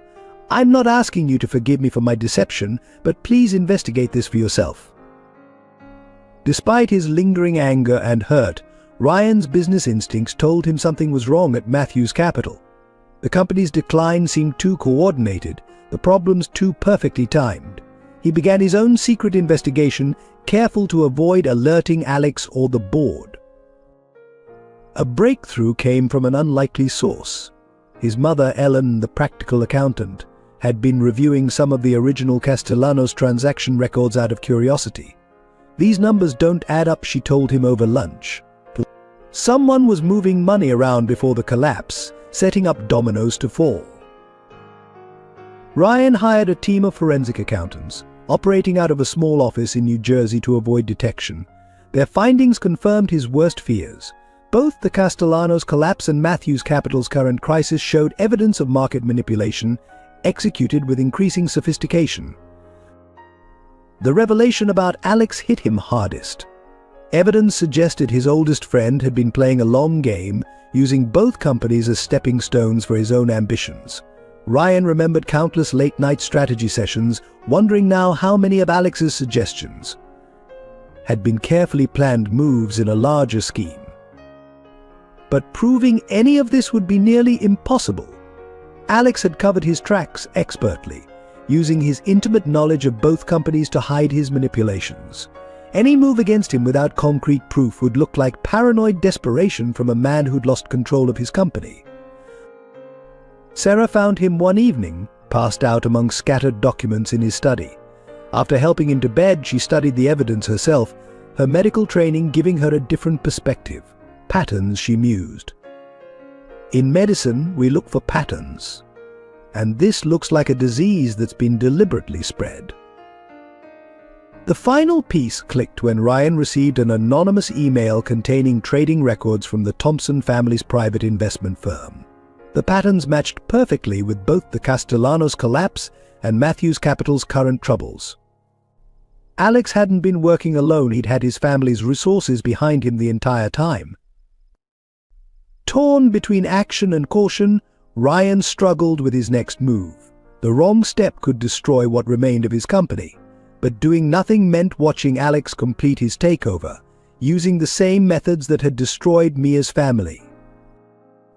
In his darkest moments, Ryan faced an even harder truth: he had never stopped loving Mia. Every piece of evidence suggesting her innocence felt like both vindication and torture. He had abandoned her when she needed him most, leaving her to face pregnancy alone while he wallowed in wounded pride. The twins became his tipping point. Looking at the latest ultrasound photos, Ryan realized he couldn't let his sons inherit a legacy of lies and manipulation. Whatever the cost, the truth had to come out for them, for Mia, and for himself. Alex Thompson stood at his new corner office window, formerly Ryan's, surveying the Manhattan skyline like a king overlooking his domain. Everything was falling into place, yet small complications kept emerging like persistent weeds in his carefully tended garden. The latest problem sat on his desk: reports that Mia had been visiting former Castellanos employees. His surveillance team noted her frequent trips to the library, her growing collection of financial documents. Despite her advanced pregnancy, she was proving more resourceful and determined than he had anticipated. "She needs to be stopped," Richard Thompson, Alex's father, insisted during their weekly strategy call. "The girl knows too much about the old operations. If she connects the dots, the threat hung unspoken between them." Alex had already set several plans in motion. Anonymous tips to the tabloids suggested Mia was mentally unstable, driven mad by her family's disgrace. He arranged for her online consulting business to be flagged for regulatory review, effectively cutting off her income. Each move designed to discredit and isolate her further. At Matthews Capital, Alex accelerated his takeover plans. Key positions were filled with his loyalists. Long-time employees who questioned his decisions found themselves facing sudden audits or ethics investigations. The board, concerned about stability, approved each change with minimal scrutiny. His masterpiece was a complex series of trades designed to force the company's stock price down while appearing to try to save it. Each failed rescue attempt would increase his control while making Ryan look more incompetent. The same strategy he'd perfected during the Castellanos collapse, but refined and nearly untraceable. However, Ryan's recent activities worried him. His former friend had stopped drinking, started asking questions about old transactions. Alex's sources reported Ryan meeting with forensic accountants in New Jersey, far from prying eyes. More concerning was Sarah Matthews' involvement. Ryan's sister had been seen visiting both her brother and Mia, potentially forming a bridge between them.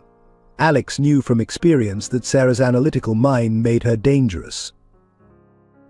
"We need to accelerate our timeline," he told his inner circle during a late-night meeting. "Ryan still has allies on the board.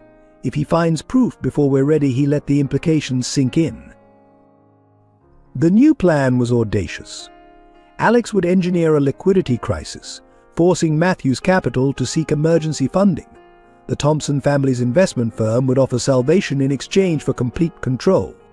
The same strategy that had worked with Castellanos, but on a grander scale. But Alex's obsession with Mia complicated everything. He found himself driving past Sophie's apartment at night, watching Mia's shadow move behind curtained windows. The sight of her pregnancy both enraged and fascinated him. Those should have been his children, his future. His personal journal, hidden in a safe behind his office artwork, revealed darker thoughts. Pages filled with detailed fantasies of how things should have been. Mia grateful for his protection after her family's fall, Ryan exposed as a fraud, a different ending to their story. The pressure began showing in small ways. Alex snapped at assistants, made uncharacteristic mistakes in meetings. His perfect facade had showing cracks. During a board presentation, he referred to Mia as Ryan's former fiancée, drawing curious looks.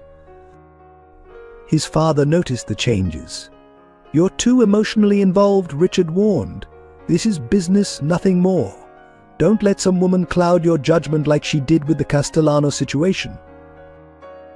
But Alex couldn't let go. Each new photo from his surveillance team went into a private folder on his encrypted laptop. He tracked her medical appointments, knowing things about her pregnancy that even Ryan didn't know. His obsession grew alongside her advancing pregnancy. The final phase of his plan targeted the unborn twins. Anonymous sources suggested they might not be Ryan's, planting seeds of doubt in the media.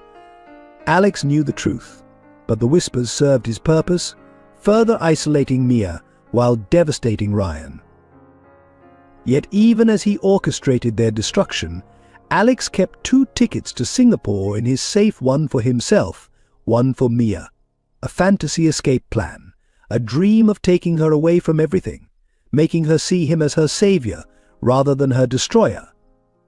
His rationality was slipping, and deep down he knew it. The controlled, calculated destroyer of companies was becoming undone by the same emotions he'd always dismissed as weakness in others. The hunter was becoming trapped in his own elaborate snare. The Matthews family dinner table had always been a battleground of ideologies, but tonight's gathering crackled with unprecedented tension. Sarah Matthews stood at one end, ultrasound photos spread before her, while her mother Ellen clutched her pearls in distress at the other. "They're your grandsons," Sarah insisted, pushing the photos toward her parents. "Look at them. Perfect little spines, strong heartbeats. Are you really going to let your pride keep you from knowing them?" James Matthews, who had remained silent through most of the family drama, finally spoke. "It's not about the babies, Sarah. It's about trust. This girl, this Castellanos woman, she lied to all of us." "Like we've never lied to protect ourselves," Sarah challenged. "Dad, you still tell people you chose to retire early, when we all know the school pushed you out after the budget cuts. Mom pretends her accounting practice is thriving, but I've seen the bills she hides from you." But the truth landed like a slap. Ellen's face flushed red, while James studied his water glass intently. Into this charged silence walked Ryan, late as usual, looking exhausted but more clear-eyed than he had in months. Across town, in Sophie's small apartment, another family drama unfolded. Edward Castellanos had flown in from San Francisco, against his doctor's advice, determined to protect his daughter. Emma had escaped their mother's watchful eye to join them, bringing a spark of the old Mia back with her presence. The Thompson family, Edward explained, spreading old documents across Sophie's kitchen table. They were always there, hovering at the edges.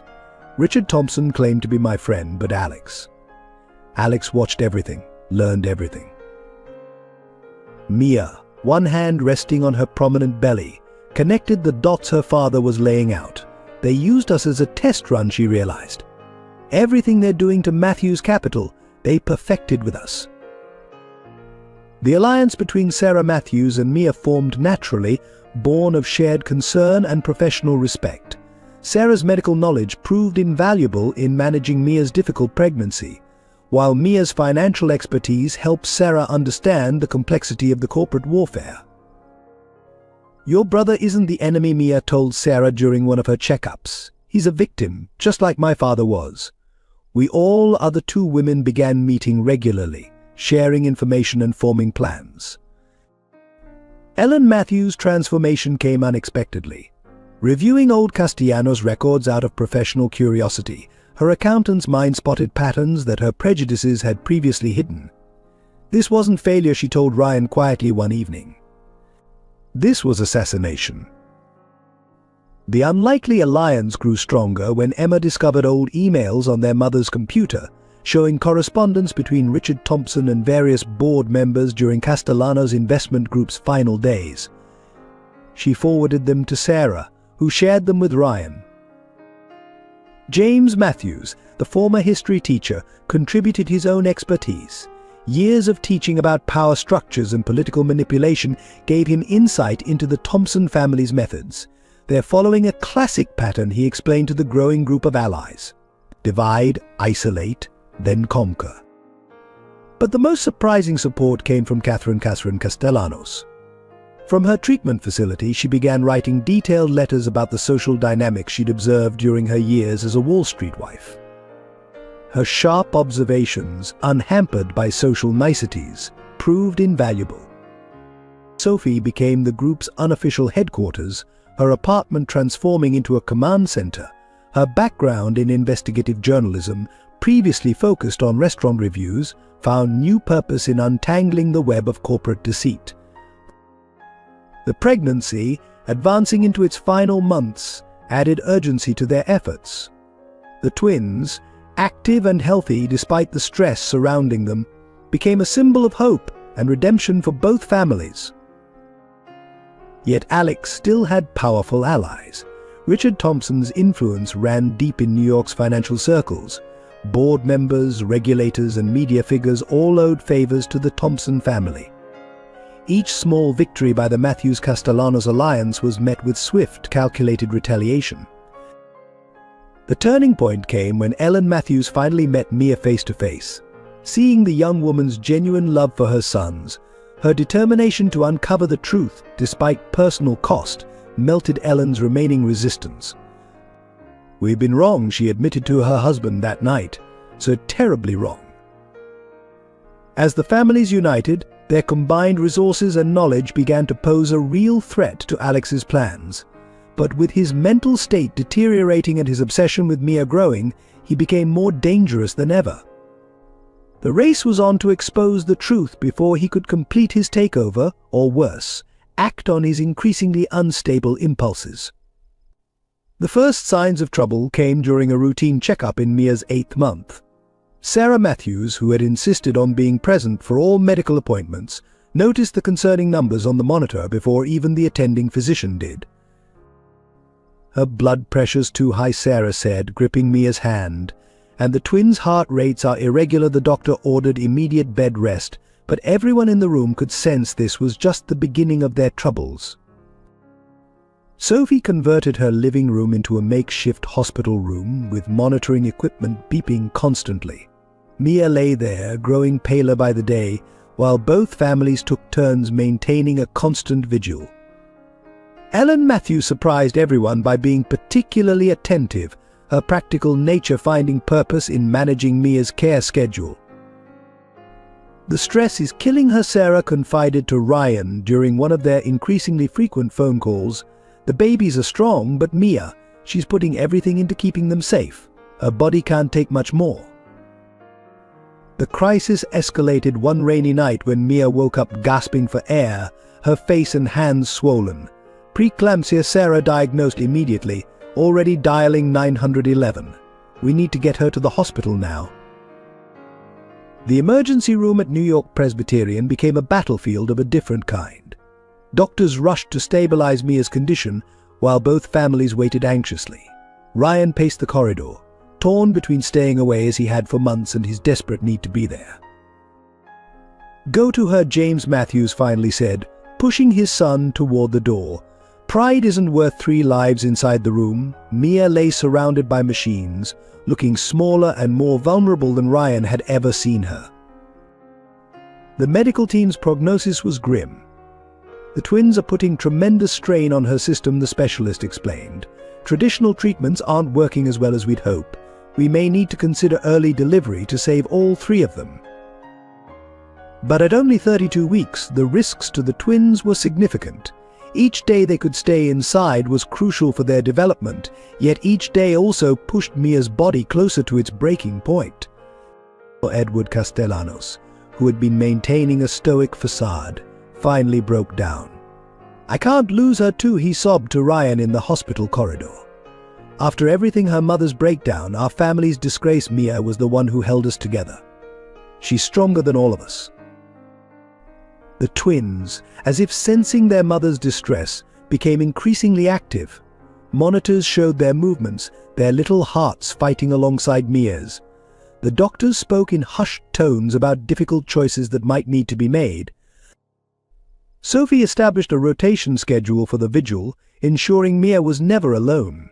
During her shifts, she would read aloud from Mia's favorite books, filling the sterile hospital room with stories of hope and redemption. Emma, finally allowed to fully support her sister, took the night shifts. She sang softly to the twins, old lullabies their mother had sung to them, watching the monitors show how they responded to her voice. But it was during Ryan's shifts that the most remarkable changes occurred. Though barely conscious, Mia's vital signs would stabilize when he spoke to her. The twins, too, seemed calmer when their father was near. "I'm sorry," he whispered one night, holding her hand as machines beeped around them. "I should have trusted you, should have listened. Should have been here all along." Whether Mia could hear him remained uncertain, but the monitors showed a slight improvement in her condition. The breakthrough came from an unexpected source, a specialist in high-risk pregnancies, who had worked with Catherine Castellanos during her difficult pregnancy with Emma, heard about Mia's condition and flew in from California. Dr. Anderson brought new treatment protocols, experimental but promising. "We can try to buy more time," she explained to the assembled families. "But Mia's strength, her will to fight, that's going to be crucial." The next few days became a delicate balance. Every small victory, a slight drop in blood pressure, a more stable heart rate was celebrated. Every setback brought fresh waves of fear. Through it all, the 2 families grew closer, their former animosity forgotten in the face of possible tragedy. Ellen Matthews took charge of coordinating with insurance companies and medical staff. James Matthews used his teacher's organizational skills to manage the constant flow of information and visitors. But the underlying tension remained. Every day they kept the twins inside increased their chances of survival, while pushing Mia closer to a crisis point. The choice they all dreaded, mother or babies, loomed ever closer. While Mia fought for her life in the hospital, Alex Thompson launched his endgame. The emergency board meeting was called on a stormy Friday evening, with most members attending virtually, a detail Alex had carefully planned to minimize face-to-face confrontations. "Matthews Capital faces an unprecedented crisis," Alex began, his voice grave but his eyes gleaming with barely concealed triumph. "Our stock has fallen 60% in 3 months. Major clients are withdrawing. We need decisive action to survive." The presentation that followed was masterfully crafted. Graphs showed plummeting revenues, charts illustrated client departures, and projections painted a dire future. Each piece of data had been carefully manipulated, showing the worst possible interpretation of already challenging circumstances. "The Thompson Group is prepared to offer a lifeline," Richard Thompson announced, joining virtually from his London office. "We'll inject $2 billion in emergency capital, stabilize the company, and protect stakeholder interests." The unspoken price of this rescue, complete control of Matthew's capital, hung heavy in the air. Ryan, attending remotely from the hospital, where he kept vigil over Mia, watched his father's old friend deliver what amounted to a corporate death sentence. The timing was no coincidence. Alex had waited until Ryan was at his most vulnerable, distracted by Mia's condition. But Ryan wasn't as defenseless as they believed. Months of quiet investigation had prepared him for this moment. Sarah, watching the meeting on her laptop from the hospital cafeteria, gave him the signal their countermove was ready. Before we vote, Ryan interrupted, his voice steady despite his exhaustion. The board should review some additional information. With a click, he shared documents that made several board members gasp audibly. The evidence was devastating. Trading records showed systematic manipulation dating back to the Castellanos collapse. Email trails revealed Alex's careful orchestration of both companies' downfalls. But most damning were the recordings, Alex's own words, captured during late-night office conversations detailing his plans. "This is absurd," Alex sputtered, his composure cracking for the first time. "These documents are clearly fabricated. Ryan is desperate, trying to distract from his own failures." But Ryan wasn't finished.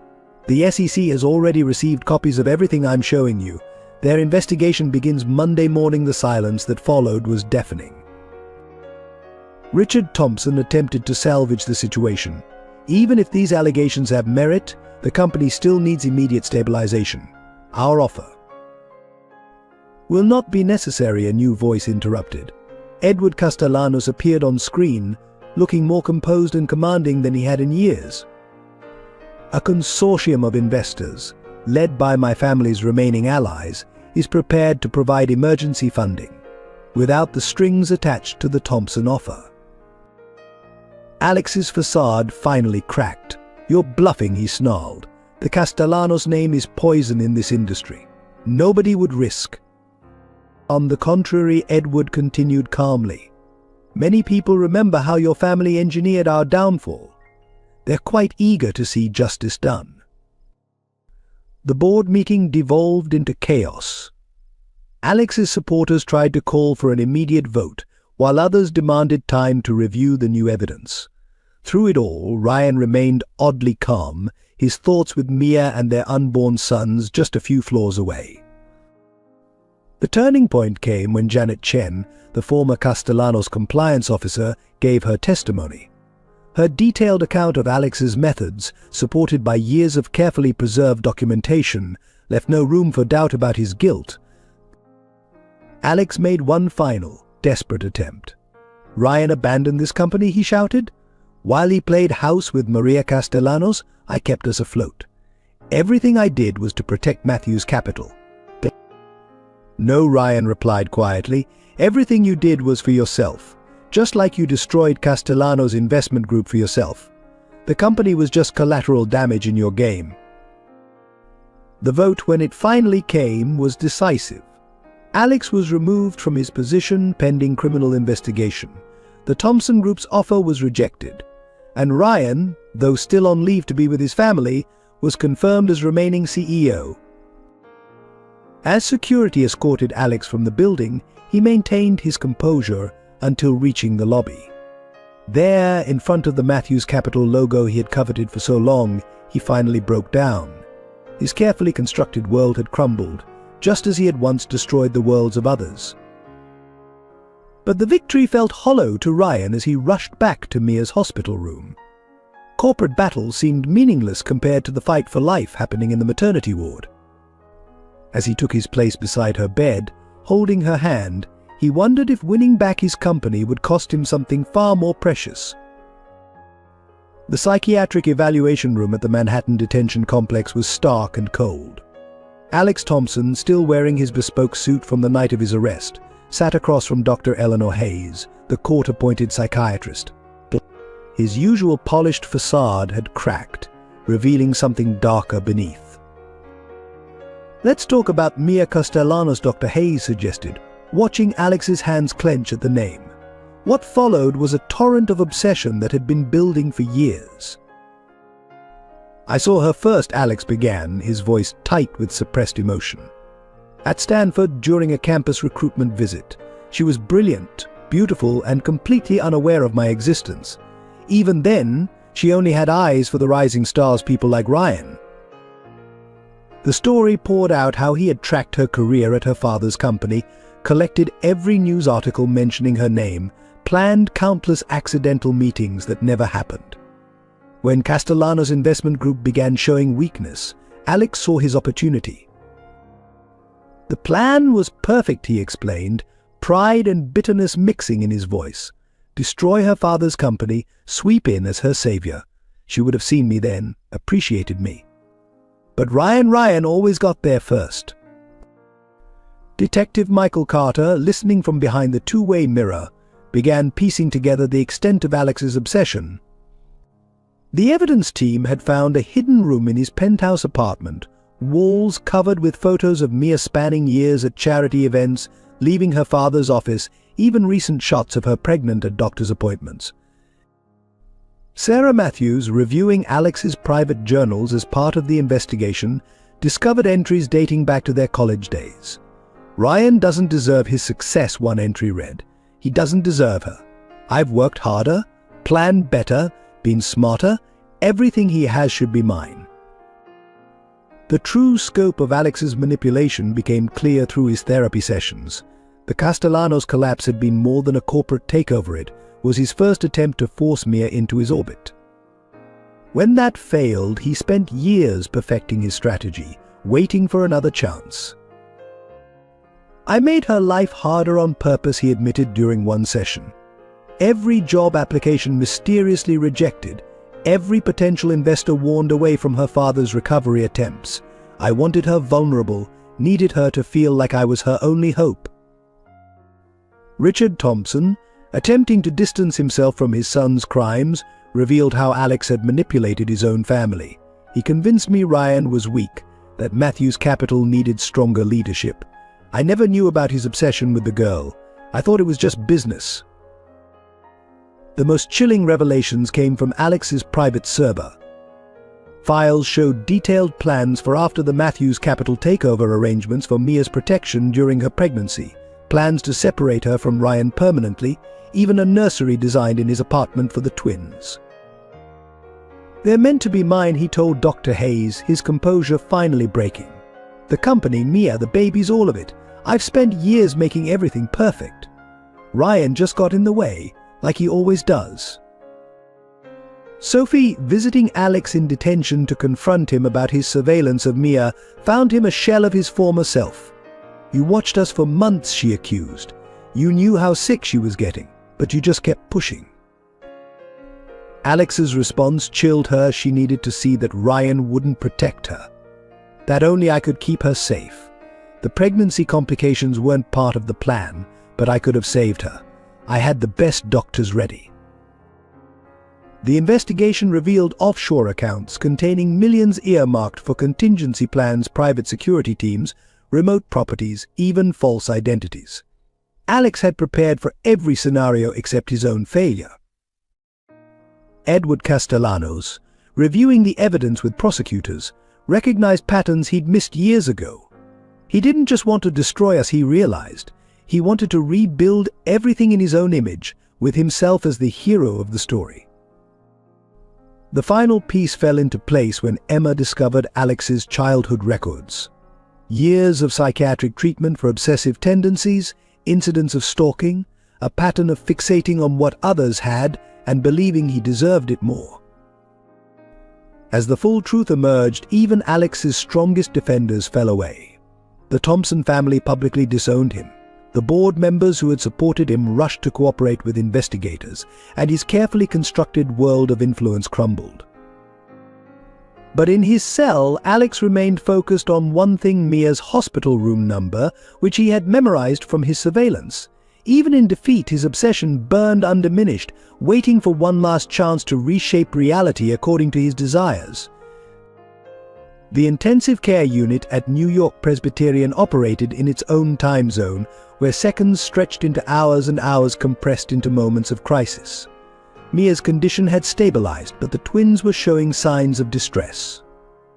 Meanwhile, across town, Matthew's capital teetered on the brink of collapse, despite Alex's removal. Ryan found himself living between two worlds. During the day, he worked frantically to save his company, making calls from the hospital corridor, reassuring clients and steadying nervous investors. At night, he sat by Mia's bed, holding her hand, willing her and their sons to stay strong. The next 48 hours are critical, Sarah explained during an emergency family meeting in the hospital cafeteria. Both for Mia's health and the company's survival. We need everyone working together. The plan they devised was audacious. Edward Castellanos would leverage his remaining connections to stabilize Matthew's capital, while Ellen Matthews would coordinate with medical teams to ensure Mia received the best possible care. Every family member had a role to play in this desperate race against time. The market opens in 6 hours, Edward announced, checking his watch. If we can't show strong leadership and clear evidence of stability, the stock will go into free fall. The irony of him fighting to save the company that had once destroyed his own wasn't lost on anyone. Sophie transformed the hospital waiting room into a makeshift office, setting up laptops and conference calls. James Matthews surprised everyone by proving adept at handling the media, his teacher's ability to explain complex situations simply proving invaluable. Emma worked with Janet Chen to prepare documentation for the SEC, proving both Alex's manipulation and the company's underlying strength. Every previous quarter's results had to be restated, showing the true picture beneath Alex's deceptions. But the real battle was happening in Mia's room. Her blood pressure remained dangerously high, and the twins' heart rates kept dropping. Dr. Anderson had warned them that decisions about early delivery might need to be made within hours. I won't choose between them, Ryan declared when the medical team suggested prioritizing either Mia or the babies. Find another way. There has to be another way. His voice broke on the last words, exhaustion and fear finally showing through his composed exterior. The breakthrough came from an unexpected source. Catherine Castellanos, hearing of her daughter's condition, had checked herself out of her treatment facility. She arrived at the hospital carrying medical records from her own difficult pregnancy with Mia. The same condition, she explained to the surprised doctors. I nearly died carrying her. But there was an experimental treatment. The medical team huddled over the old records, hope rekindling. Meanwhile, the stock market opening loomed. Edward and Ryan prepared to address major investors on a conference call that could determine Matthew's capital's fate. But as Ryan began to speak, alarms blared from Mia's room. The baby, Sarah shouted from the doorway. We need to move now. Ryan froze, torn between his responsibilities. Edward gently took the phone from his hand. Go, he said softly. Some things matter more than business. I'll handle this. The next hours passed in a blur of medical terminology and life or death decisions. The experimental treatment Catherine had suggested showed promise, but required perfect timing. One twin's heart rate stabilized, while the others became more erratic.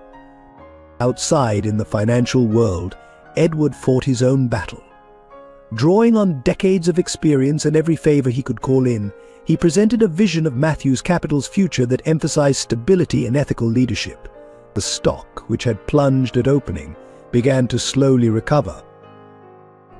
In a quiet moment between crises, Ryan found himself alone with Edward in the hospital chapel. I'm sorry, he said simply. For everything that happened with your company, I never knew. Edward shook his head. We both lost things to Alex's manipulations, but maybe we were meant to lose them to find something more important. He gestured toward the ICU where his daughter fought for life. Family, truth, second chances. The pivotal moment arrived as dawn broke over Manhattan. Dr. Anderson emerged from Mia's room, exhausted but smiling. She's stabilizing, she announced, and the twins. They're fighters, just like their mother. At the same moment, Emma burst in with news from the financial markets. Matthew's capital stock had rallied, closing above its opening price. The company would survive. Ryan barely heard the company news, focused entirely on Mia as she finally opened her eyes. "The babies," she whispered. He squeezed her hand, tears falling freely. "Safe," he assured her. "We're all going to be safe now." Around them, both families celebrated quietly, new bonds forged in crisis stronger than old grievances. The company could be rebuilt, relationships could be healed, but these moments of life continuing, of love persisting, these were the true victories. The relative calm following Mia's stabilization shattered at 3:47 a.m. when monitors began shrieking in her hospital room. Sarah Matthews, taking her turn on the night watch, instantly recognized the emergency signals. One of the twins was in severe distress. Code blue. Maternity Sarah's voice echoed through the corridors as she slammed the emergency button. Within seconds, the room flooded with medical staff. Dr. Anderson, who had been sleeping in an on-call room, arrived, still pulling on her coat. "The smaller twin's heart rate is crashing," she announced, studying the monitors. "The umbilical cord might be compressed. We need to move now." The medical team began preparing for an emergency C-section. Ryan, who had been dozing in the waiting room, burst in just as they were transferring Mia to a gurney. Her eyes found his, filled with terror. "Don't let them die," she pleaded. "Promise me you'll save them both." Mrs. Matthews, Dr. Anderson interrupted gently. They had married legally in a small hospital ceremony days earlier. "We need your consent. If we have to choose," she left the terrible choice unspoken. Mia's voice was surprisingly steady. "Save my babies. No matter what happens to me." Ryan started to protest, but she squeezed his hand with unexpected strength. "Promise me, Ryan." "They come first." The journey to the operating room felt endless. The smaller twin's heart rate continued to drop while his brother's remained steady, a detail that would haunt the family later, this first sign of one brother fighting to protect the other. In the awe, Ryan held Mia's hand as the anesthesia took effect. The last thing she whispered was their chosen names, James Edward and William Alexander, names bridging both families, chosen before all the revelations about Alex, now carrying new meaning. The operation itself was a ballet of organized chaos. Dr. Anderson moved with precise urgency, her years of experience evident in every motion. The first twin, James Edward, emerged crying lustily, his lungs powerful despite his early arrival. But William Alexander came out silent, the umbilical cord wrapped twice around his tiny neck.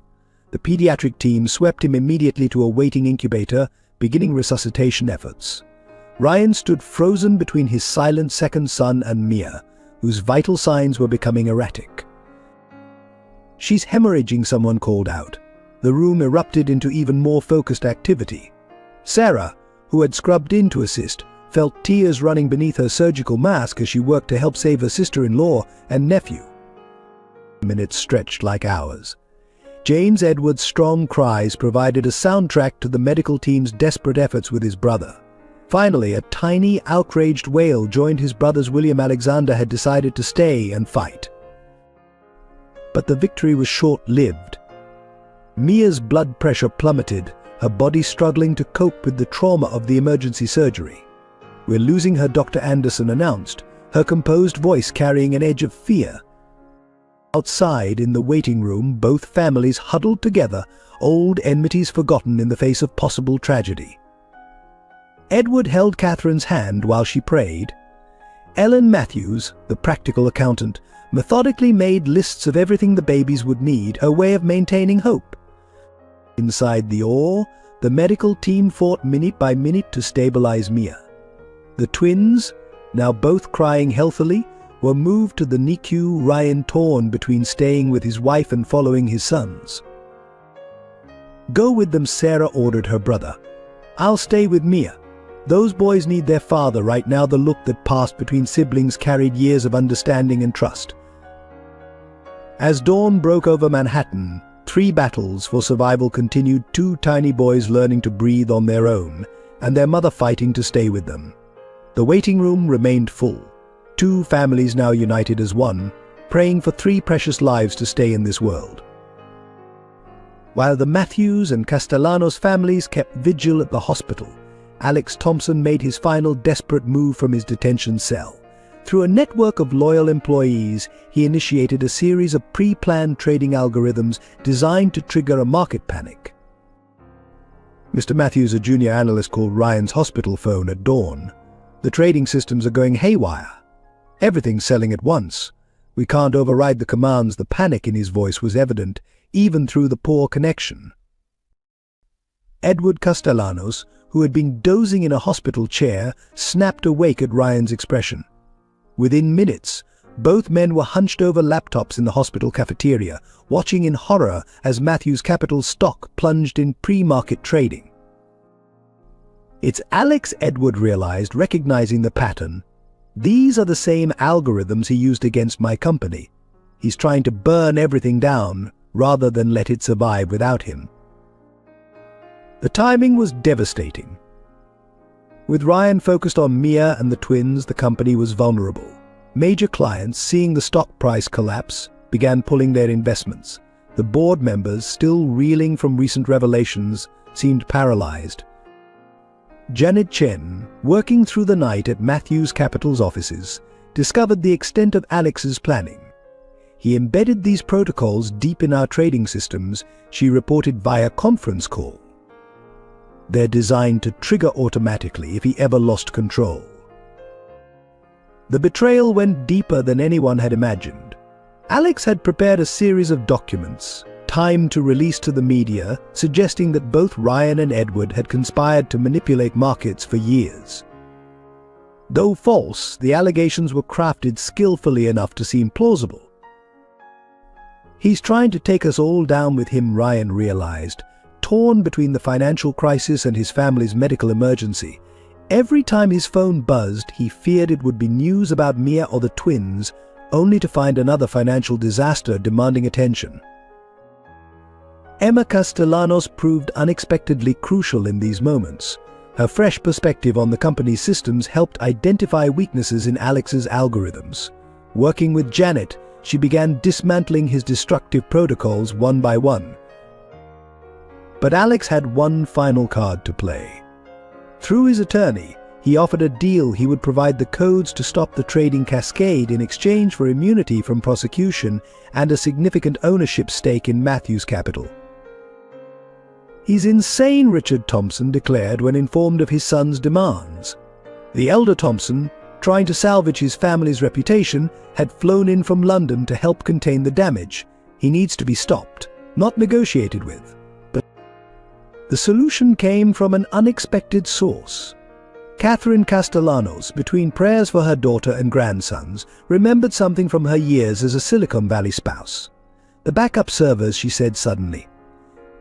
"Every trading system has physical backups from before recent changes." This insight led to a desperate plan. If they could locate the original server backups from before Alex's modifications, they might be able to restore the system to a clean state. The challenge was finding them in time. Working against the clock, Emma and Janet coordinated with it teams to locate and validate the backup servers. Each minute that passed cost the company millions in market value, but rushing could prove even more disastrous. From his detention cell, Alex watched the financial news with growing fury as his plan began to unravel. His final attempt to destroy what he couldn't possess was being thwarted by the very families he had tried to destroy. The turning point came when Emma found the crucial backup, hidden in a secondary data center under a mislabeled file. With this discovery, they could begin rebuilding the trading systems, free from Alex's malicious code. As markets closed that day, Matthews Capital's stock had stabilized. The company had survived, though wounded, but the experience had proved something important. The combined strength of the Matthews and Castellanos families could overcome even the most carefully planned betrayal. The confrontation that had been brewing for months finally erupted in the hospital's private waiting room. Richard Thompson arrived unannounced, demanding to see Ryan, his face ashen with the weight of newly discovered truths about his son's actions. "I need to understand," Richard began, his voice breaking. "How long have you known about Alex's manipulation?" About what we did to the Castellanos family, the room fell silent, all eyes turning to Ryan, who stood protectively between Richard and the door to Mia's room.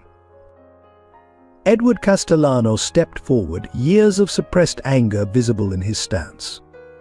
"You want to understand now? After your son nearly destroyed both our families.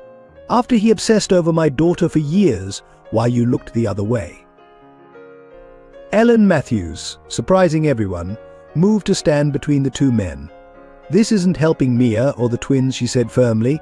"If you want to understand, Richard, start by listening to what your son really did to both our families."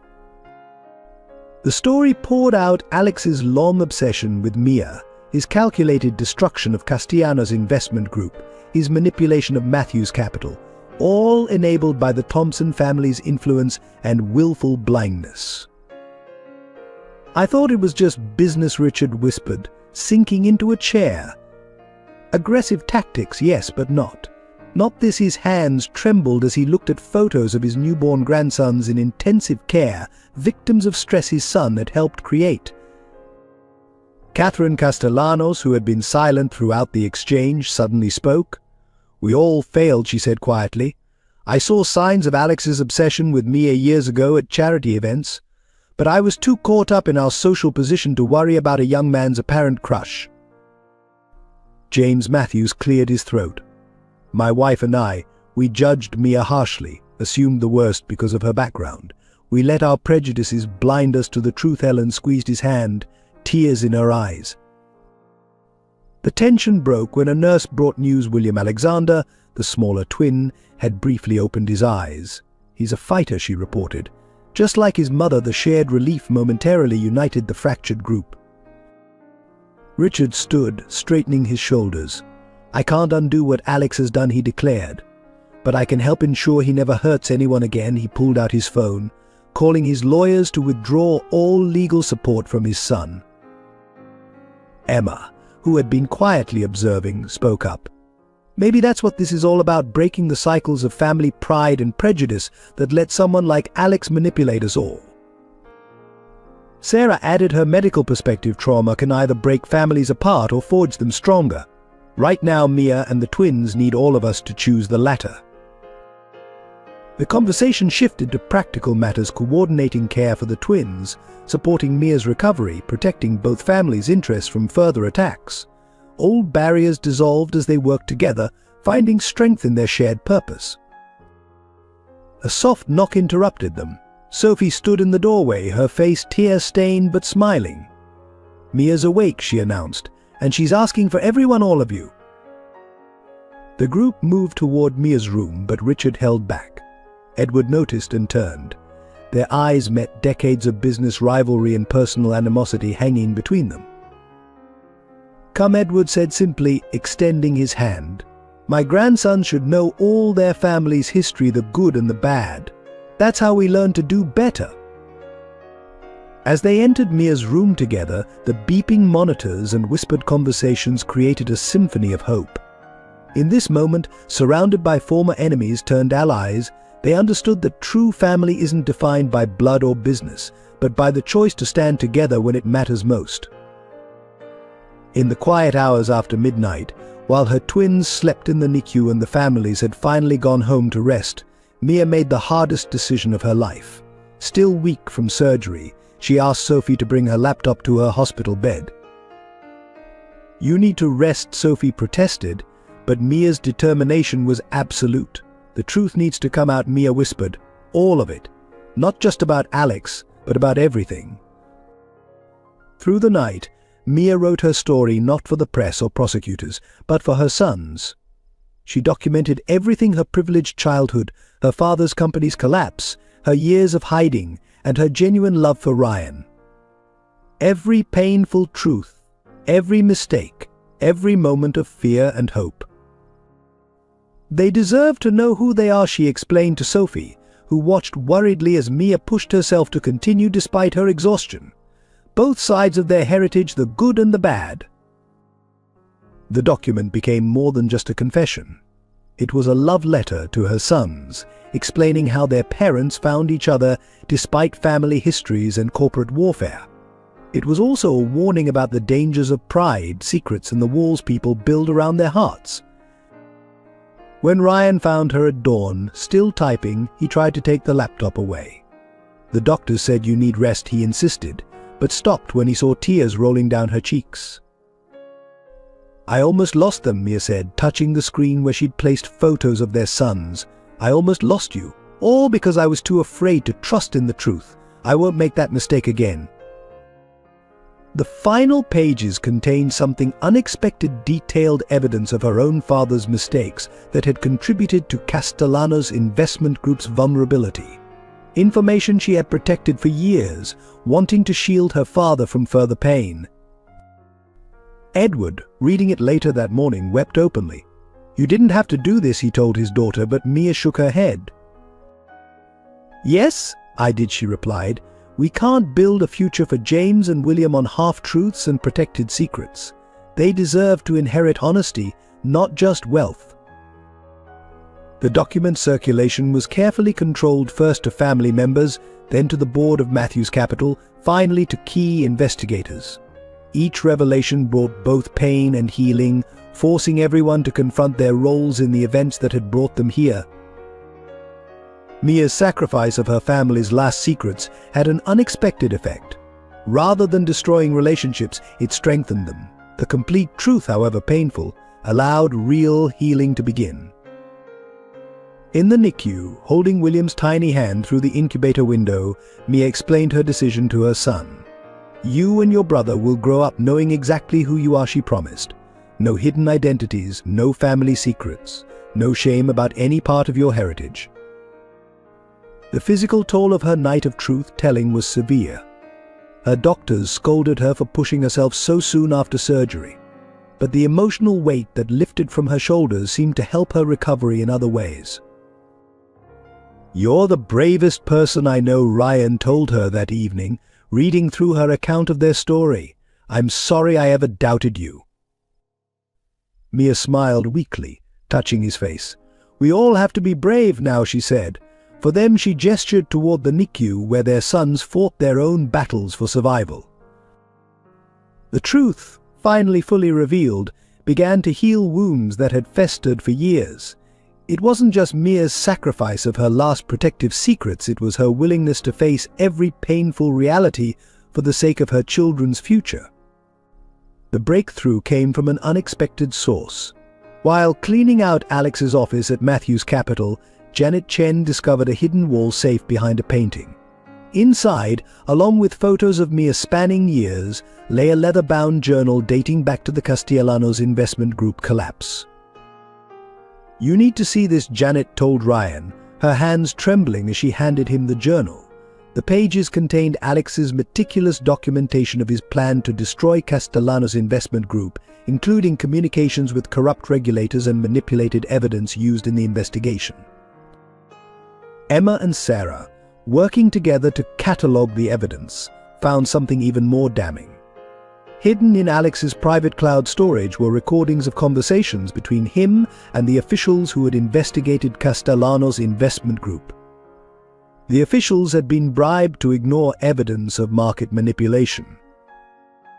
He kept everything Emma whispered, scrolling through years of archived emails. Every detail, every manipulation, every person he blackmailed or bribed. He documented it all. Edward Castellanos sat in stunned silence as Ryan presented the evidence. The journal entries proved that his company's collapse had been orchestrated not just by market forces, but by a deliberate campaign of destruction led by Alex Thompson, enabled by his father's connections. Your instincts were right, Ryan told his father-in-law. You were targeted. And Mia, she saw it coming. Those warnings she tried to give you about irregular trading patterns, she was right all along. The evidence extended beyond just the Castellanos case. Alex had kept records of every scheme, every manipulation, possibly as insurance against his own family. His detailed notes revealed how he had learned from destroying Castellanos Investment Group, refining his methods for his later attack on Matthews Capital. Catherine Castellanos, reading through the translated evidence in her hospital room beside Mia, finally understood the full scope of what her daughter had tried to prevent. "You knew," she said softly to Mia. "You tried to warn us, but we were too proud to listen." The SEC investigators who reviewed the new evidence were stunned by its thoroughness. Alex's compulsive need to document his triumphs had created an unassailable record of years of financial crimes. The evidence was clear enough to begin the process of formally clearing Edward Castellanos' name. Richard Thompson, confronted with proof of his own unwitting role in his son's schemes, made a decisive choice. He announced the Thompson Group would establish a fund to compensate former Castellanos Investment Group employees and clients who had lost their savings in the collapse. "It won't undo the damage," he told Edward, "but it's a start toward making things right." In the NICU, where James and William continued to grow stronger each day, Mia received the news of her father's vindication with quiet tears. "They'll grow up knowing their grandfather was a good man," she told Ryan. "That truth matters more than any amount of money." In the financial press, which had once crucified Edward Castellanos, now began publishing retractions and new analyses of the case. The story of how Alex Thompson had orchestrated one of Wall Street's most notorious falls became front-page news. But for the families gathered around the tiny incubators in the NICU, the most important vindication wasn't in the press or the courts. It was in the way Edward could now hold his head high while watching his grandsons, knowing they would grow up proud of both sides of their heritage. Sometimes Edward told his grandsons as they slept in their incubators, "The truth takes time to come out, but it always does in the end." In the maximum security wing of the Metropolitan Detention Center, Alex Thompson sat across from Dr. Eleanor Hayes for their final session before his court appearance. The once immaculate investment banker was a shadow of his former self, his designer suit replaced by prison orange, his confident smirk replaced by a haunted look. "I need to make a full confession," he said quietly, placing a thick envelope on the table. "Not just for the courts, for them. For Mia and Ryan. For their sons." His hands trembled as he spoke the last words. The confession, when it came, was devastating in its completeness. Alex detailed every manipulation, every lie, every calculated move in his decades-long obsession. He explained how he had first spotted Mia at a Stanford alumni event, how her disinterest had triggered something dark inside him. "I convinced myself it was love," he told Dr. Hayes. "But it wasn't. It was ownership, control. I wanted to possess her life the way I wanted to possess everything." Ryan had his voice broke. "I nearly killed her. The babies. I never meant." Ryan agreed to visit Alex in prison, not for forgiveness but for closure. The meeting was brief but profound. Alex couldn't meet his former friend's eyes as he described how he had manipulated both families, playing on the Thompsons' ambition and the Matthews' pride. "I read about the twins," Alex said finally. "William Alexander. You kept the name. Even after everything." Ryan's response was measured. "We kept it to remind them that people can choose who they become, regardless of their name." In court, Alex shocked everyone by refusing his high-powered legal team's defense strategy. Instead, he offered a complete confession, providing evidence that implicated others in the financial industry who had helped him destroy both companies. Richard Thompson, watching his son's confession, aged years in minutes. Alex's revelations implicated many of his father's closest business associates in years of financial crimes. The Thompson empire began to crumble under the weight of investigations. But amid the destruction, Alex showed the first genuine signs of remorse. He voluntarily surrendered all his assets to a restitution fund for those hurt by his schemes. He provided prosecutors with information about other financial crimes he had witnessed over the years. During one crucial testimony, he broke down completely. "I destroyed lives because I couldn't stand seeing others happy," he admitted. "I hurt the only real friend I ever had because I couldn't bear his success. I nearly killed an innocent woman and her babies because I couldn't control her love." Dr. Hayes noted a genuine transformation in their final sessions. The obsessive need to control had been replaced by a desperate desire to make amends.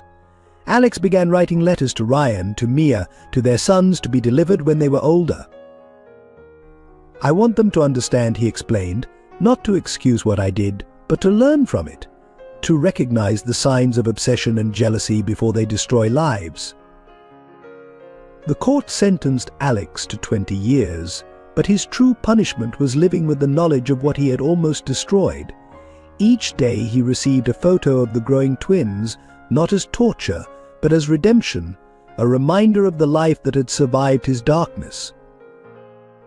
In his cell, Alex began counseling other white-collar criminals, sharing his story as a warning about the destructive power of obsession and unchecked ambition.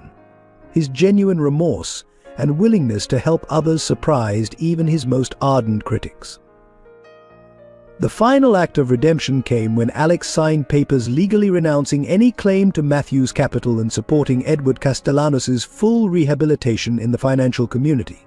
His confession had become not just an admission of guilt, but a step toward healing for all involved. The revelation about James Matthews came during a quiet Sunday afternoon at the hospital, just days after the twins were moved out of intensive care. A courier delivered a weathered cardboard box, addressed to Ryan, sent from his father's old study at their Connecticut home. Inside, yellowed papers and old correspondence revealed a truth that shook both families. James Matthews, the seemingly uninvolved high school teacher, had once been a junior analyst at Castellanos Investment Group, working directly under Edward in the company's early days. "I should have told you sooner," James confessed when confronted, his hands shaking as he sat beside the twins' cribs. "I was there when the company started. I saw its potential, its integrity, and I saw the beginning of what destroyed it." The story emerged piece by piece. James had noticed irregularities in trading patterns years before the company's collapse. He had tried to warn Edward through anonymous notes, afraid of the powerful interests involved. When his warnings went unheeded, he resigned and retreated into teaching, carrying the guilt of his silence for decades. "I thought I was protecting our family," he told Ryan, his voice thick with emotion. "But my silence made me complicit. When you started dating Mia, I recognized her immediately. How could I not? She has Edward's eyes, his determination." Ellen Matthews, hearing her husband's confession, understood at last his decades of resistance to Ryan's financial career. You weren't just being stubborn, she realized. You were scared history would repeat itself. The documentation James had kept proved crucial. His meticulous notes, preserved out of a teacher's habit, provided a timeline of early manipulation attempts against Castellanos Investment Group.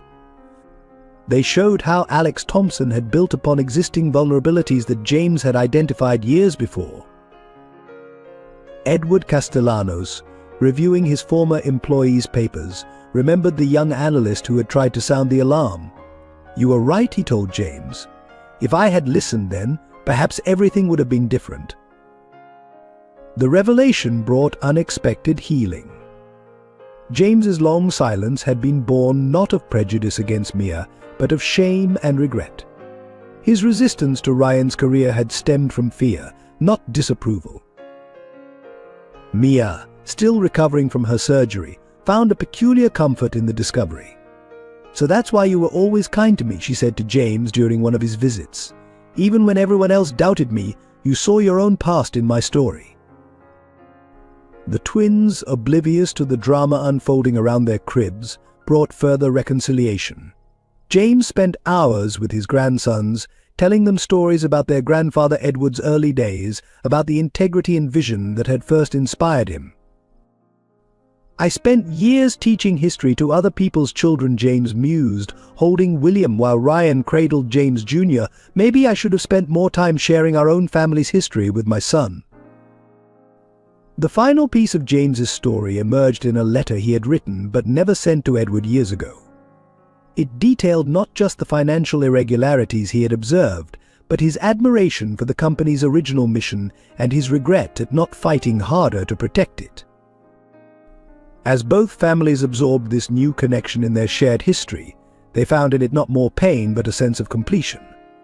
The circle that had begun with James's silent witness, now closed with his grandsons, born to heal the wounds of the past. As the twins grew stronger day by day, more buried connections between the families emerged, each revelation adding layers to their intertwined history. Emma discovered an old photograph while organizing her mother's papers, a faded image from a summer camp 20 years ago showing young Ryan and Mia, aged 12 and 10, sitting next to each other at a talent show. I remember that day, Mia gasped, touching the photograph. "A boy helped me find my lost violin before the performance. That was you." Ryan stared at the image, memories flooding back of a tearful girl searching frantically backstage. Catherine Castellanos unearthed more connections in her old social diaries. Ellen Matthews had once organized a charity event that saved Catherine's favorite youth music program from closing. The two women had worked together for months but never met in person, communicating only through committees and coordinators. "We've been crossing paths our whole lives," Sarah realized, piecing together the coincidences. She found records of herself and Emma attending the same medical conferences years ago, both passionate about pediatric care but working in different cities. The deepest connection emerged through Sophie's investigative journalism. Years before the Castellanos collapse, Edward had anonymously funded a scholarship program at Ryan's high school, believing education was the great equalizer. Ryan had been one of the recipients, the money helping him attend Princeton. "You helped make me who I am," Ryan told Edward. "Long before I ever knew your name." The older man's eyes filled with tears as he watched his grandsons sleeping peacefully in their hospital cribs. James Matthews discovered that his own father, Ryan's grandfather, had once been saved from financial ruin by a quiet intervention from Edward's father. The Castellanos family's tradition of anonymous generosity had touched the Matthews family decades before their current union. The hospital itself held another connection. Dr. Anderson, who had saved Mia and the twins, was revealed to be the daughter of the doctor who had helped Catherine through her difficult pregnancy with Mia. The same medical expertise, passed from mother to daughter, had preserved 2 generations of the family. Even Alex's story contained unknown links. His childhood nanny had been distantly related to the Matthews family, and her stories of their warmth and integrity had first sparked his obsession with their world. His desire to possess what they had stemmed from years of watching their family bonds from the outside. These revelations changed the narrative of their family's relationship. What had seemed like star-crossed lovers fighting against family hatred was revealed to be something more profound. 2 families whose paths had been drawing together for generations, despite the temporary barriers of pride and circumstance. As Mia and Ryan prepared to take their sons home, the weight of these connections settled around them like a protective embrace. Their love story hadn't begun in that restaurant or even at that summer camp. It had been writing itself through decades of near misses and unknown kindnesses. Perhaps Edward mused, holding his grandson James while Catherine cradled William. All these years of apparent conflict were just the universe's way of bringing us together slowly, making sure we'd be ready when the time came. The twins, growing stronger each day, became living symbols of these connections. In James's serious expressions, the nurses saw Edward's thoughtful gaze. In William's fighting spirit, they recognized Mia's resilience. The best of both families united in 2 tiny beings. The day the twins came home from the hospital marked the beginning of a new chapter for both families. The Matthews Connecticut home and the Castellanos Manhattan apartment had been combined into a temporary joint household in Ryan's penthouse, transformed to accommodate the extended family's needs. Ellen Matthews and Catherine Castellanos, once separated by social status and prejudice, found themselves sharing grandmother duties with surprising harmony. They took turns with night feedings, their former differences forgotten in the shared joy of nurturing their grandsons. "I never thought I'd say this," Ellen confided to Catherine one dawn as they rocked the twins together, "but our differences made our family stronger. Your daughter taught my son how to love beyond ambition." James Matthews converted his teaching skills to family history, documenting both families' stories in a leather-bound journal for the twins. Edward contributed financial records and photographs, their combined narrative telling a tale of redemption and reconciliation. The reconciliation reached beyond the immediate family. Former Castellanos employees were invited to meet the twins, many of them tearfully embracing Mia, remembering the young woman who had tried to warn them years ago. Matthews Capital employees welcomed Edward's occasional visits, learning from his experience and wisdom. Sophie became an honorary family member, her small apartment now a regular Sunday dinner venue where both families gathered weekly. These dinners became a tradition, with each family contributing dishes that told their stories. Ellen's practical New England pot roasts alongside Catherine's elegant French cuisine. Sarah and Emma, bonding over their shared medical interests, started a foundation in the twins' names dedicated to supporting high-risk pregnancy research. Their collaboration healed old wounds while creating new opportunities for others. The most poignant moment came when Ryan and Mia presented their sons at their joint baptism. As James Edward and William Alexander were blessed, 4 grandparents stood together as one family, their past conflicts transformed into a foundation for future generations.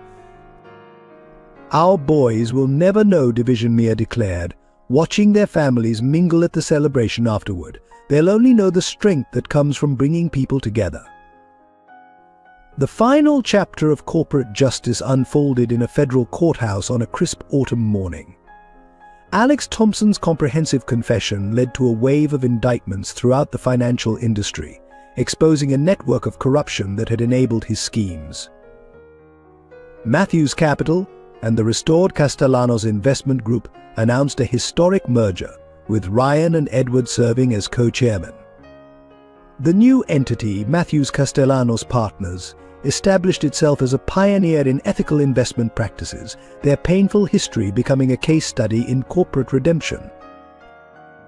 "We're building something new," Ryan announced at the merger ceremony, founded on transparency, integrity, and family values. Edward stood beside him, their shared vision finally realized in a way neither had imagined possible. The Thompson Group, under Richard's leadership, made full restitution to both families' former clients. The process was painful but necessary, stripping the Thompsons of much of their wealth but restoring their integrity. Richard himself became an advocate for corporate reform, using his experience as a cautionary tale. Janet Chen was appointed Chief Compliance Officer of the merged company, her years of quiet resistance to corruption finally rewarded. She established new protocols for detecting and preventing financial manipulation, protecting other companies from experiencing similar fates. The SEC used the evidence from both cases to implement stricter regulations against market manipulation. The Castellanos-Matthews regulations, as they became known, set new standards for corporate governance and transparency in the financial industry. Emma's technical insights led to the development of new financial security systems designed to prevent the kind of algorithmic manipulation Alex had employed. Her innovations earned her a position on the company's board, bridging the technical and financial worlds. Most significantly, the merged company established a foundation dedicated to supporting small businesses affected by predatory financial practices. The initiative, suggested by Mia, became their way of ensuring that no other families would suffer as theirs had. Justice isn't just about punishment, Edward reflected at the Foundation's launch. It's about making things right, about turning past wrongs into future opportunities. James Edward and William Alexander Matthews grew stronger each day, their progress becoming a living symbol of their family's resilience. Though born prematurely amid crisis, they thrived under the constant care of their extended family. James, the firstborn, showed his grandfather Edward's quiet strength from the start. Even in the NICU, nurses remarked on his calm presence, how he seemed to watch everything with thoughtful eyes.